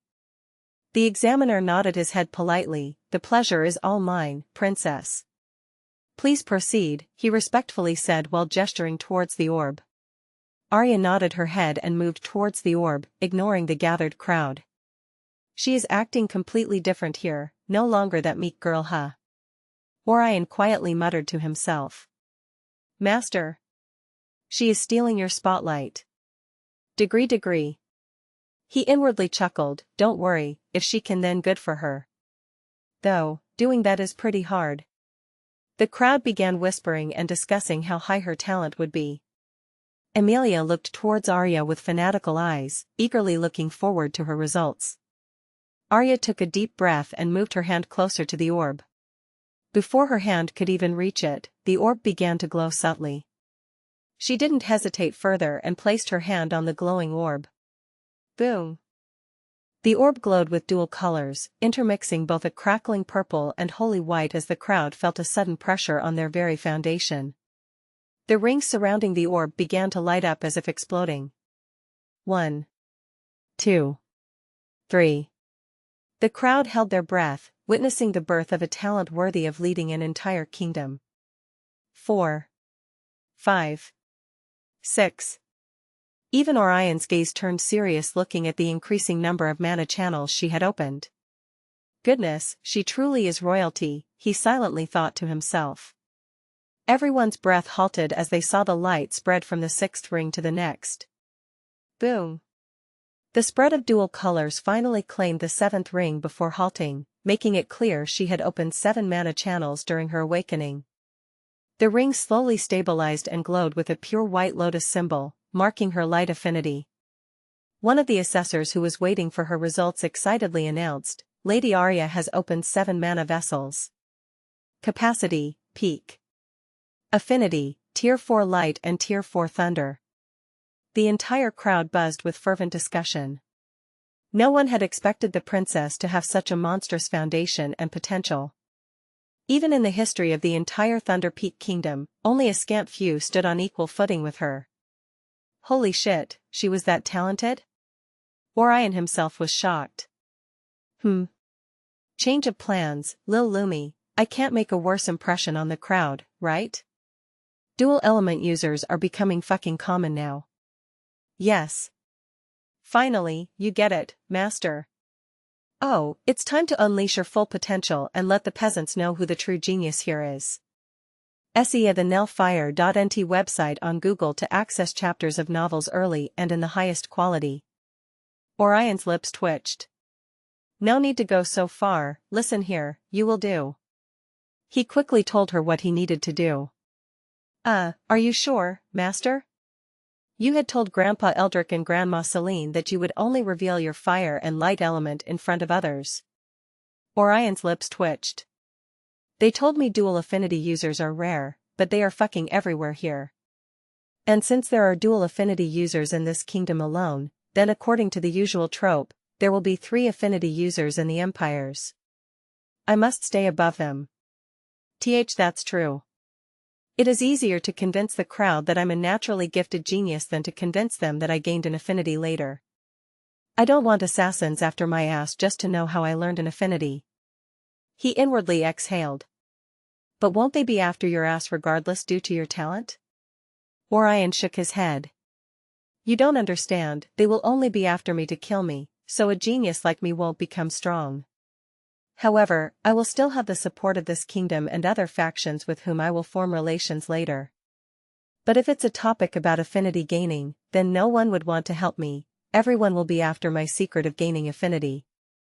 Looks like you thought this through, Master. But don't you plan on learning more affinities? Won't others find out about them eventually? He nodded his head. Yes, but by then I will be strong enough to protect myself. I chose the light element to connect with the Holy Church, the fire element, so I can learn runesmithing or other paths. Wind can be used for most other tasks, such as running away or stealing treasures. Wood is good for defense as we discussed, and it will help with herbs. Alright, Master, you won. I will do as you had instructed. Greater than over equal to less than over equal to. While on the stage, Arya gently removed her hand from the testing orb and took a step back. Turning towards Amelia, she softly said, Amelia, it's your turn now. The examiner hesitated and took a step forward. Lady Arya, only one candidate is allowed per token. Arya smilingly looked at the examiner. She'll take the test. If you have a problem with that, feel free to take it up with His Majesty, the King. Amelia didn't stand on ceremony and moved towards the testing orb. Her whole purpose of entering the academy was to follow Arya. How can a measly examiner stop her? The examiners looked at each other and shook their heads with helpless smiles. However, inwardly they also felt proud.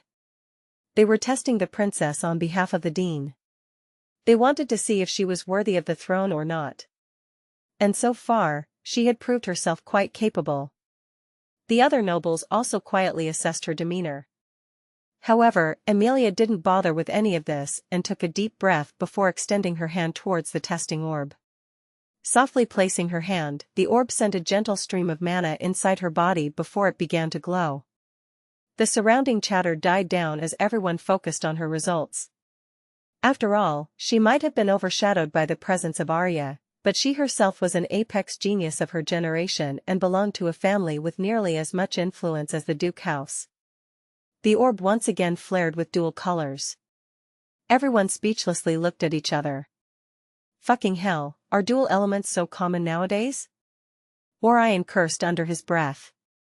He remembered quite well what Eldric had told him about dual element users. They were exceedingly rare, and each one a force to reckon with. However, here you can randomly throw a stone and it has good chances of hitting someone with dual affinities. While on the testing platform, the orb changed colors to crackling purple and a gentle shade of blue. The rings began rotating and began lighting up.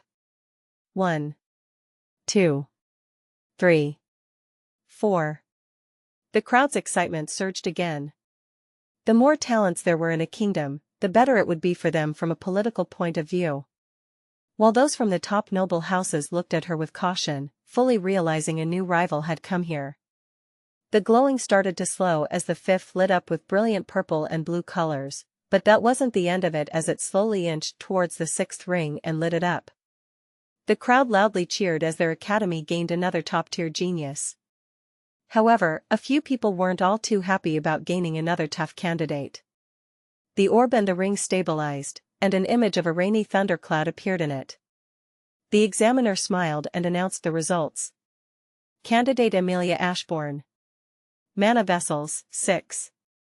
Mana capacity, high. Affinity, Tier 3 thunder and Tier 3 water. Amelia took a deep breath and removed her hand from the glowing orb, taking a step back before turning around and arriving in front of Arya.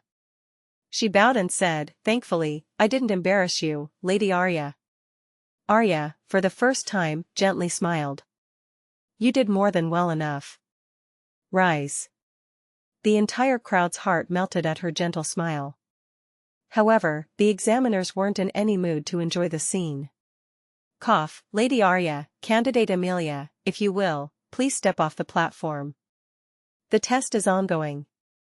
Arya lightly bowed towards the examiner by lifting her skirt from one side in an aristocratic style. "Pardon us, and thanks for having us here." Amelia nodded and followed Arya down with them. They didn't bother to stop and walked towards the exit.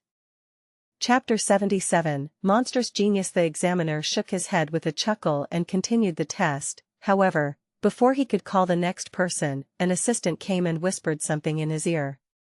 The man raised an eyebrow and looked directly at Orion. Then he gave a nod. "Candidate recommended by Master Eldric Hellstorm, you may step forward and test next." Arya paused in her steps, making Amelia nearly collide with her back. She quickly turned around and looked towards where the crowd was looking. The entire crowd silently looked towards where Orion was standing. Spotting him, soft chatter immediately broke out among the crowd. "Did he just say Hellstorm? Who the hell is that guy? Isn't Hellstorm the house of that old couple who live on equal footing as Duke houses? I heard they recently returned to the capital. So is he the reason for that? Brother." Orion, Arya, on the other hand, looked at him with a hint of happiness in her eyes before her expression quickly calmed down as she saw Amelia looking at her weirdly. "Cough, he is the grandson of Grandpa Eldric, who is a good friend of my father. I want to see his results," she calmly said to Amelia. Amelia nodded her head and curiously turned around to observe Orion. He, on the other hand, ignored all of the crowd and calmly stepped onto the platform. The assessors silently observed his actions, their eyes now filling with more than just academic interest after knowing his background. After all, Eldric and Selene were some of the most mysterious aristocrats of the kingdom. No one knew where they came from or who they were. All of a sudden, one day, the king gave them a mansion in the 2nd district without any explanation. Ever since then, all nobles have been extremely curious about them. A lot of them even tried to form connections with them, but they refused all of the gifts and visits, only meeting with a few people, and all of them were on the same level as dukes. Orion gave a single glance towards the crowd before smirking towards Arya. "Time to mark my entry in this world," he quietly thought, and turned around to reach the orb. The entire crowd paused, from students to teachers to even entities deeper within the academy. All of them focused here to see what was truly special about the one recommended by Eldric. He took a deep breath and raised his hand. However, this gesture alone made the orb light up. His lips curled into a slight smile as he moved his hand closer and placed it on top of the crystal orb. The moment his skin made contact. Boom! The assessment orb flared to life with a dazzling, multicolored burst. It changed colors multiple times before stabilizing with 4 colors: blazing red, greenish brown, holy white, and cyan blue. Everyone's breath stopped seeing the 4 elemental glows on the center of the orb. None of them thought someone with 4 elements would be born in their kingdom. Holy fuck! Are those 4 elemental lights? A student below lost their mind looking at the otherworldly display. For elements, has there been someone like that in the history of our kingdom? Another student absent-mindedly asked. The 4 elemental lights converged on the orb before lighting up the rings. 1, 2, 3, 4, 5. Sar the Oval Fire. At website on Google to access chapters of novels early and in the highest quality. In one breath, it ignited 5 rings, making the crowd even more excited. Arya looked at him with shocked eyes herself. Even she didn't expect his talent to be so monstrous. However, the light didn't stop spreading, reaching the 6th ring. Amelia's eyes narrowed as he reached her level so soon, and from the looks of it, this wasn't the end. And just as she had thought, the light expanded and quickly captured the 7th ring, reaching the same level as the royal princess of the kingdom. But before the crowd could cheer, the light expanded quickly towards the 8th ring. Stop! Orion inwardly shouted, urging Lumi to do her work. The light abruptly halted as the disc began rapidly spinning, throwing off sparks of mana that crackled and hissed like thunderstrikes. All the surrounding instructors were on their feet, looking at Orion with wide eyes. Even the entities deep within the academy drew sharp breaths, looking at the absurd potential of Orion.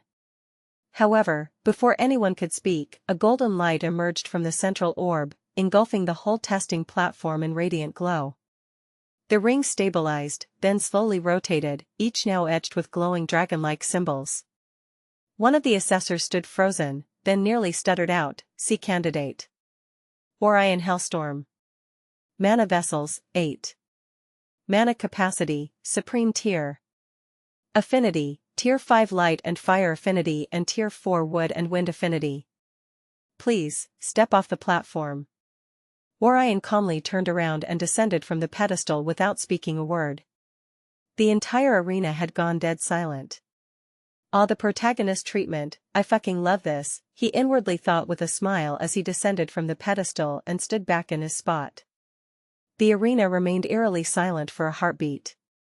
No one moved. No one spoke. Then, the floodgates burst open. 8 mana vessels. Are you kidding me? For elemental affinities?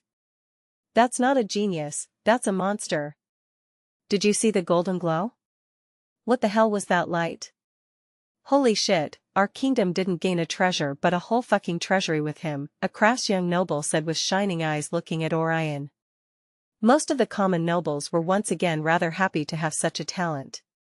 And even the higher tier nobles from Marquess and Duke houses were happy to gain such a powerful ally.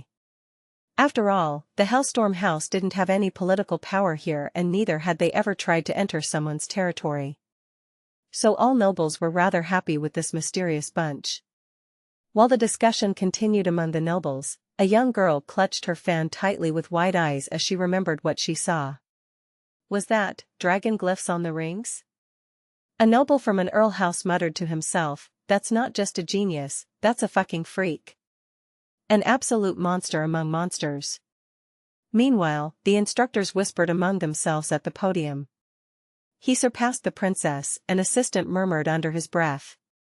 An older teacher clicked his tongue. "Not only the princess, he surpassed everyone who has enrolled in our academy." The examiner looked at the teacher and asked, "Should we inform the dean?" The old teacher waved his hand as if swatting a fly. "She has been watching it since the beginning." Even some of the older instructors who had maintained calm expressions throughout the test looked visibly shaken. One of them muttered under his breath, "He would bring a change big enough to reshape the kingdom." The old teacher who spoke before nodded. "Yes, however, it depends on our teaching as teachers as to whether that change would be positive or negative." The others agreed with him. After all, it was the duty of a teacher to shape the future of their students.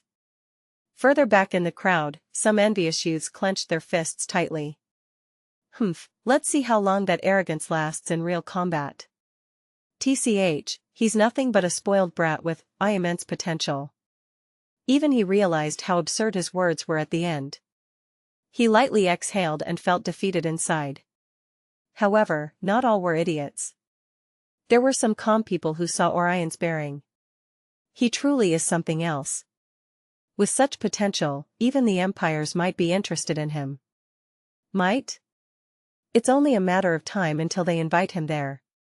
Arya, on the other hand, took a deep breath to calm herself down. She didn't expect to see such a display of power from Orion today. However, she didn't hesitate further and directly walked towards Orion. Read the damn author's note. Chapter 78, Chat with Arya. Emilia curiously looked at the back of Arya before quickly following her. The crowd parted ways as they both walked toward him. The examiners quickly calmed down and began calling the next candidates. After all, it would be shameful if they let the others see their flustered expressions. Orion felt someone approaching and softly turned his head. He softly smiled, looking at her calm expression. Oh? Finally here? Arya came and stopped in front of him. All the students stopped chatting and held their breaths, wondering what she would say to him. Brother Orion, would you mind coming with me for a second? She said with an elegant voice. The crowd silently looked at each other. Well, it's not a surprise, I guess. The Hellstorm House and the Royal House have been quite close since His Majesty's generation. But I didn't expect the princess to talk with him so directly. That's our princess for you. Would she be worthy if she was just some meek girl? The crowd continued to softly discuss the princess among themselves. Kaya. She is taking you with her, master. Orion inwardly shook his head and calmly looked at Arya. Let's go somewhere more silent then. As for her. His voice trailed off as he pointed at Emilia. She raised an eyebrow and looked at him warily. She knew nothing about the nature of Orion, all she knew was that she had to defend her princess at all costs. Arya nodded her head. She will come with me, she said, turning around and heading toward the exit of the Colosseum. Orion looked at Emilia for a second before following after Arya. Now, don't disturb me. Looks like the next part will be quite fun, he inwardly said to Lumi. Emilia shook her head and followed after the two of them. The surrounding students looked at their fading backs before turning back to look at the ongoing test. However, there were also quite a few jealous gazes fixed on Orion's back as he had such a close relationship with a member of the royal family. But they couldn't do anything for now, as it was the first day of the academy. All three of them soon left the Colosseum and arrived at an empty park. Arya looked left and right to make sure no one was present. She turned around and looked at Orion with a beaming smile on her face. Brother Orion. I didn't expect to meet you here today. She took a step closer to him and spoke with excited eyes. Orion chuckled, seeing her excited expression. Not the princess anymore? Humph, stop making fun of me. She pouted and turned her head to the side. I need to keep up the pretense as the daughter of the king and the sole heir to the throne. I can't act casually in front of others. Orion gently smiled, seeing her act like usual. He was fearing some bullshit plot about controlling parents might happen here, but his fears were unfounded. Yes, I understand. So you really didn't know about me coming here?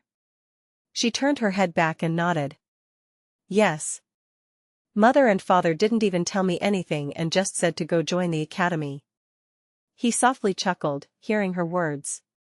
Grandpa and Grandma also didn't tell me you would be coming here. Looks like all of them wanted to give us a surprise. Arya repeatedly nodded her head. You don't know how relieved I am that I finally have another friend in the academy. I don't want to stay with those stinky nobles, all of them are greedy. More greedy than a dragon? Orion thought to himself in amusement. Well, if anything, you are the biggest noble in the academy right now.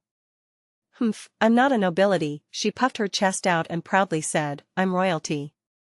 Ha ha ha, Orion burst out laughing in amusement. Yes, right, royalty. So, Miss Princess, how do you like the treatment of everyone? Arya's face instantly became downcast. Huh. The pressure is too much on me. Everywhere I go, people look at me expecting some divine miracle. Orion nodded his head in understanding. He could imagine how much pressure she would be under as the sole heir of the kingdom. Emilia looked at Arya with both a surprised and sad expression. Is she really so close with him? She never spoke about him to me. Are your parents putting pressure on you as well? He asked.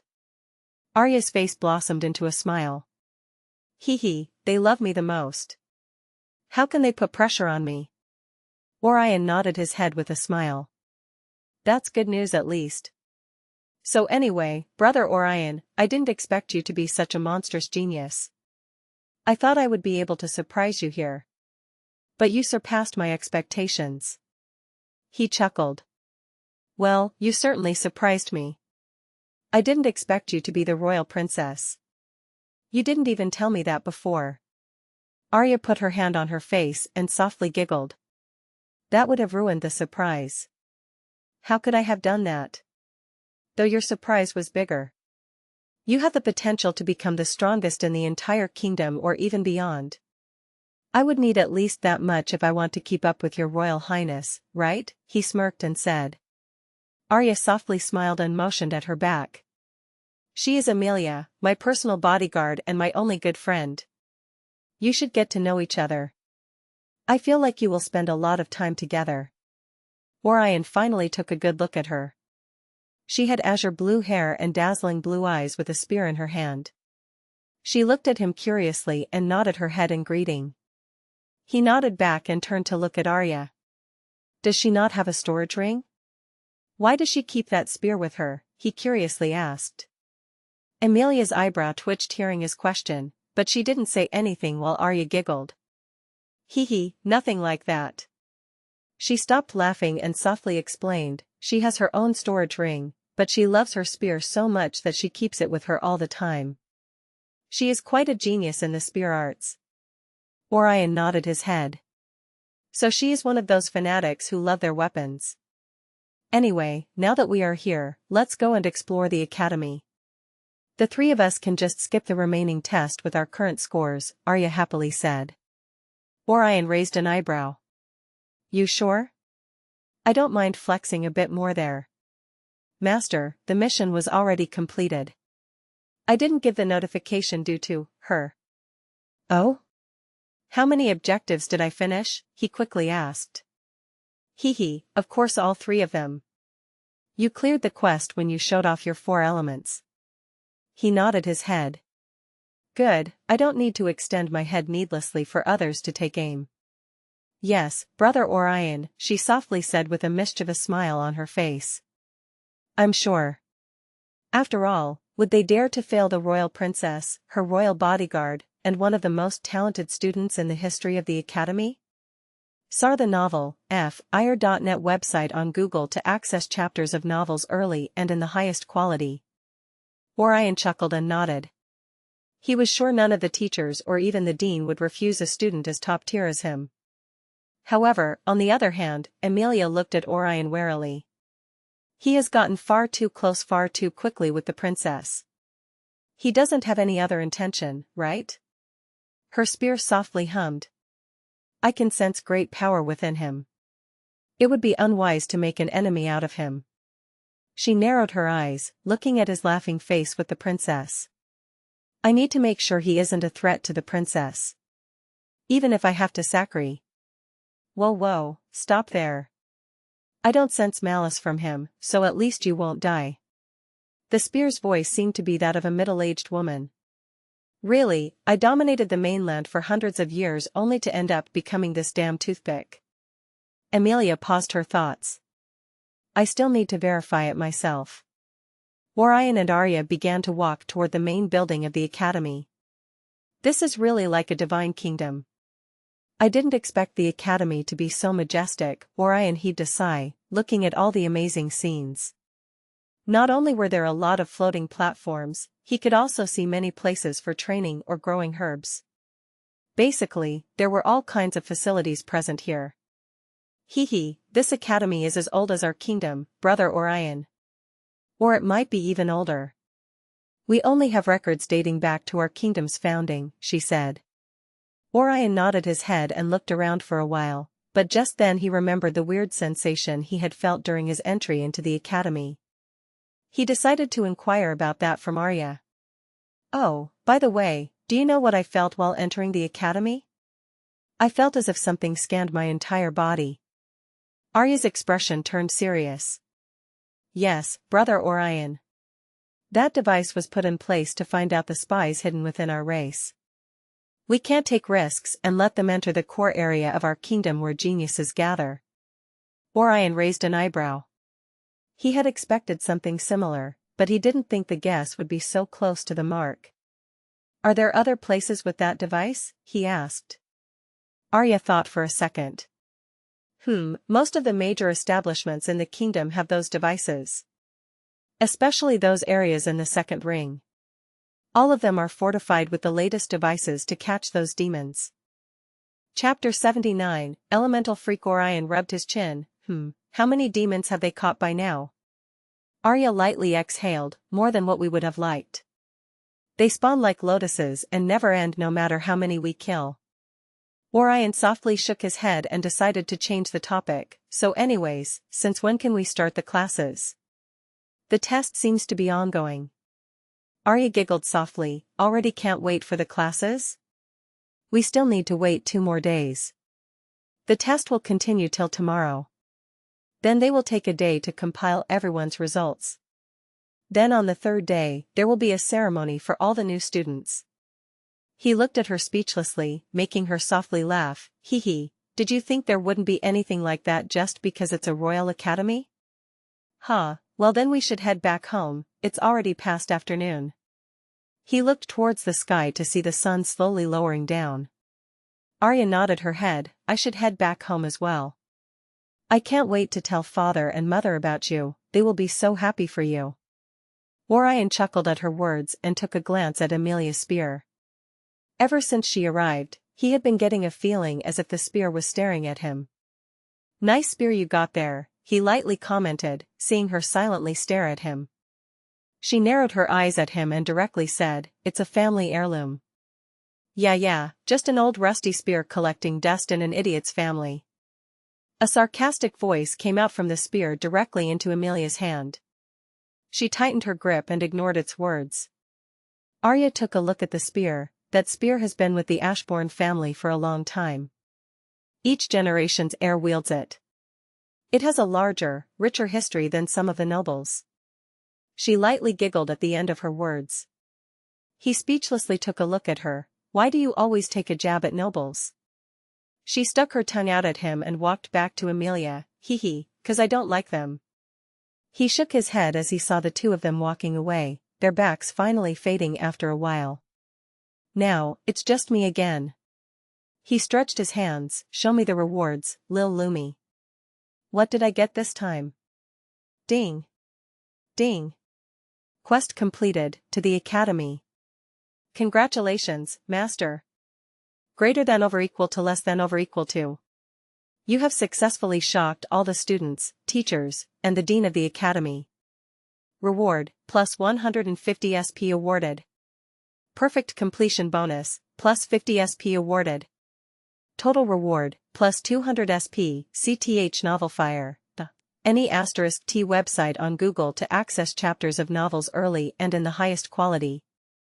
Bonus title unlocked, Elemental Freak. Effect, none, given by the students of the academy. You were fucking awesome there, master. Elemental Freak, huh? His face formed an amused smile as he saw the title given by the students. Too bad there's no effect, but it still feels good to have this. He chuckled and began walking toward the exit. No student will dare to underestimate you, master.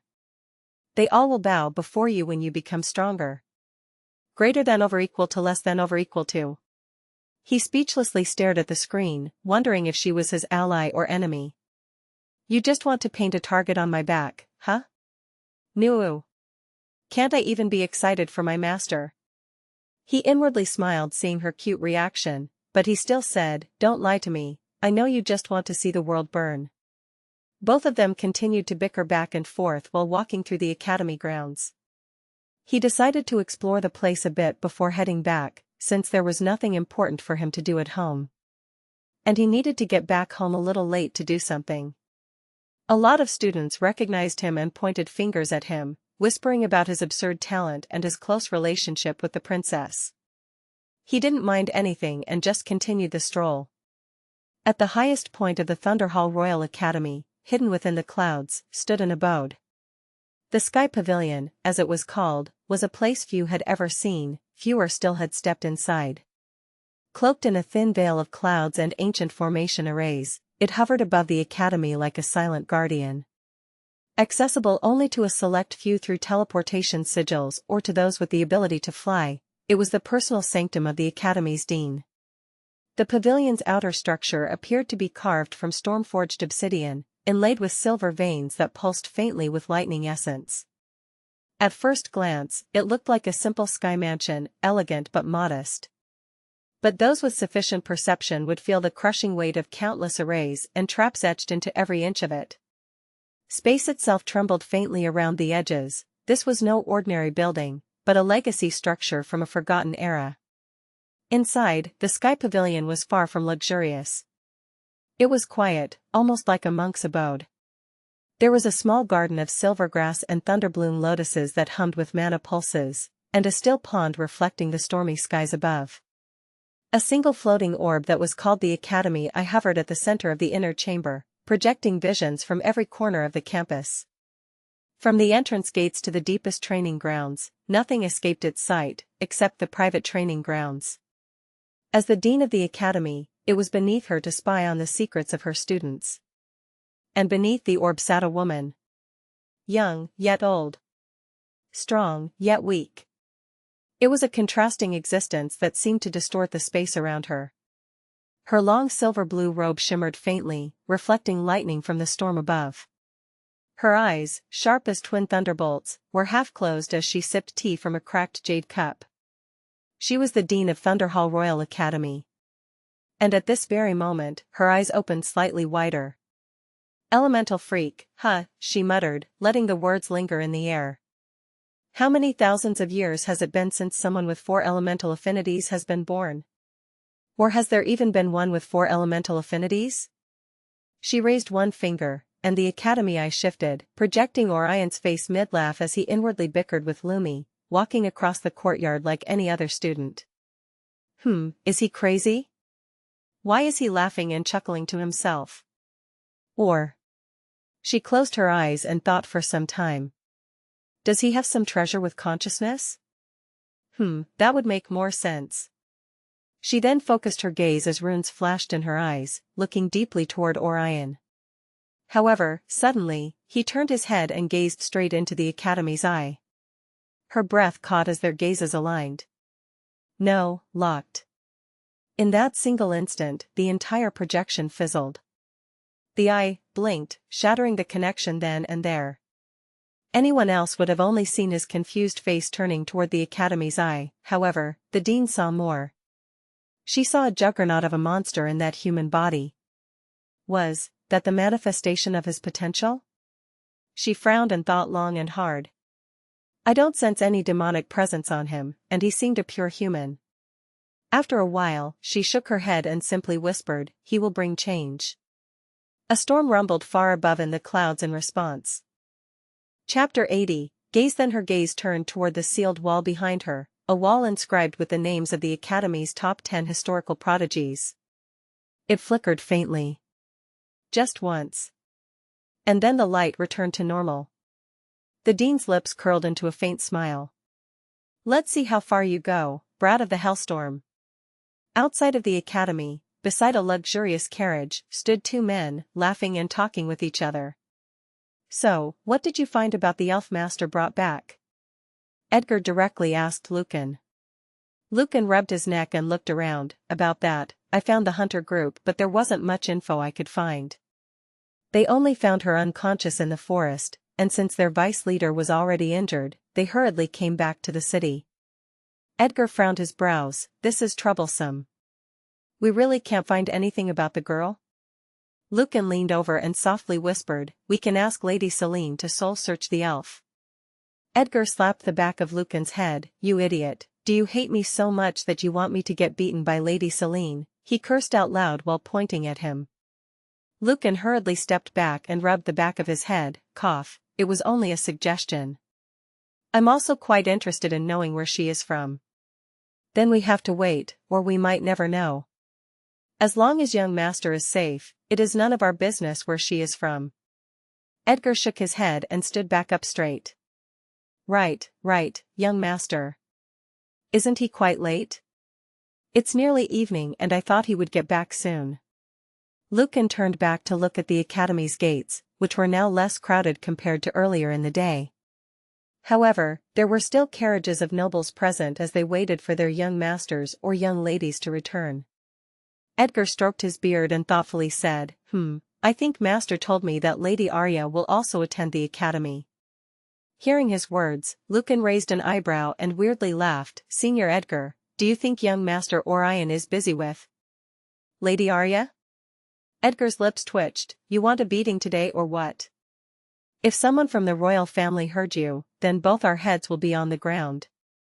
Lucan proudly laughed and shook his head. Oh come on, don't be so dramatic. We both know Master Edgar won't let that happen. They both continued to bicker with each other until they saw Orion exiting the academy. They stood straight and welcomed him back. Young master.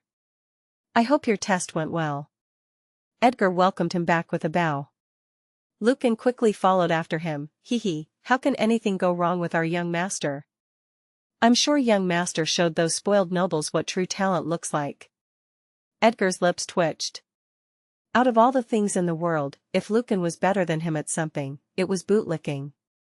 And he was miles better than himself. Should I get some lessons from him? Maybe it can be helpful for the future, he thought to himself. Yes, it went well. Let's go back, I don't want to be late. Orion nodded his head and boarded the carriage. The two of them looked at each other, and Lucan softly whispered, he seems to be in quite a hurry. Edgar shook his head and turned around. Let's hurry back home then. Maybe he's excited to share his results with master and lady. He boarded the carriage as Lucan shrugged and jumped onto the carriage. He moved the carriage as it began rolling through the pristine streets of the second ring back toward the mansion. The people in front parted ways as they saw the insignia of House Hellstorm and laid outside the carriage. Inside, Edgar sat opposite Orion, feeling something amiss from his expression. Is there something wrong, young master? You've seemed quite lost since leaving the academy. Orion mulled over his words before nodding his head. When I was exploring the academy, I felt someone's gaze on me. As if trying to pry into my very being. Who or what was that? Edgar heaved a sigh of relief. So it was this. You had me worried for a second there, young master. He lightly shook his head and continued, what you felt was most likely the gaze of the dean. She oversees the entire academy from her abode high above the clouds. She must have been monitoring you since Master Eldric notified her of your presence. Orion raised an eyebrow. How strong is she? Edgar shook his head. I don't know exactly how strong, but I once heard from Master that she is as strong, if not stronger, than the duke houses of the kingdom. Lumi, could she have found out something about me? Like my bloodline, or system, or any of my treasures? He inwardly asked. Master, let alone her. No one in this entire kingdom can find out anything about you. Nearly everything about you is hidden in layers of legacy. It would be a surprise if she could find out anything. He nodded his head. That's good then.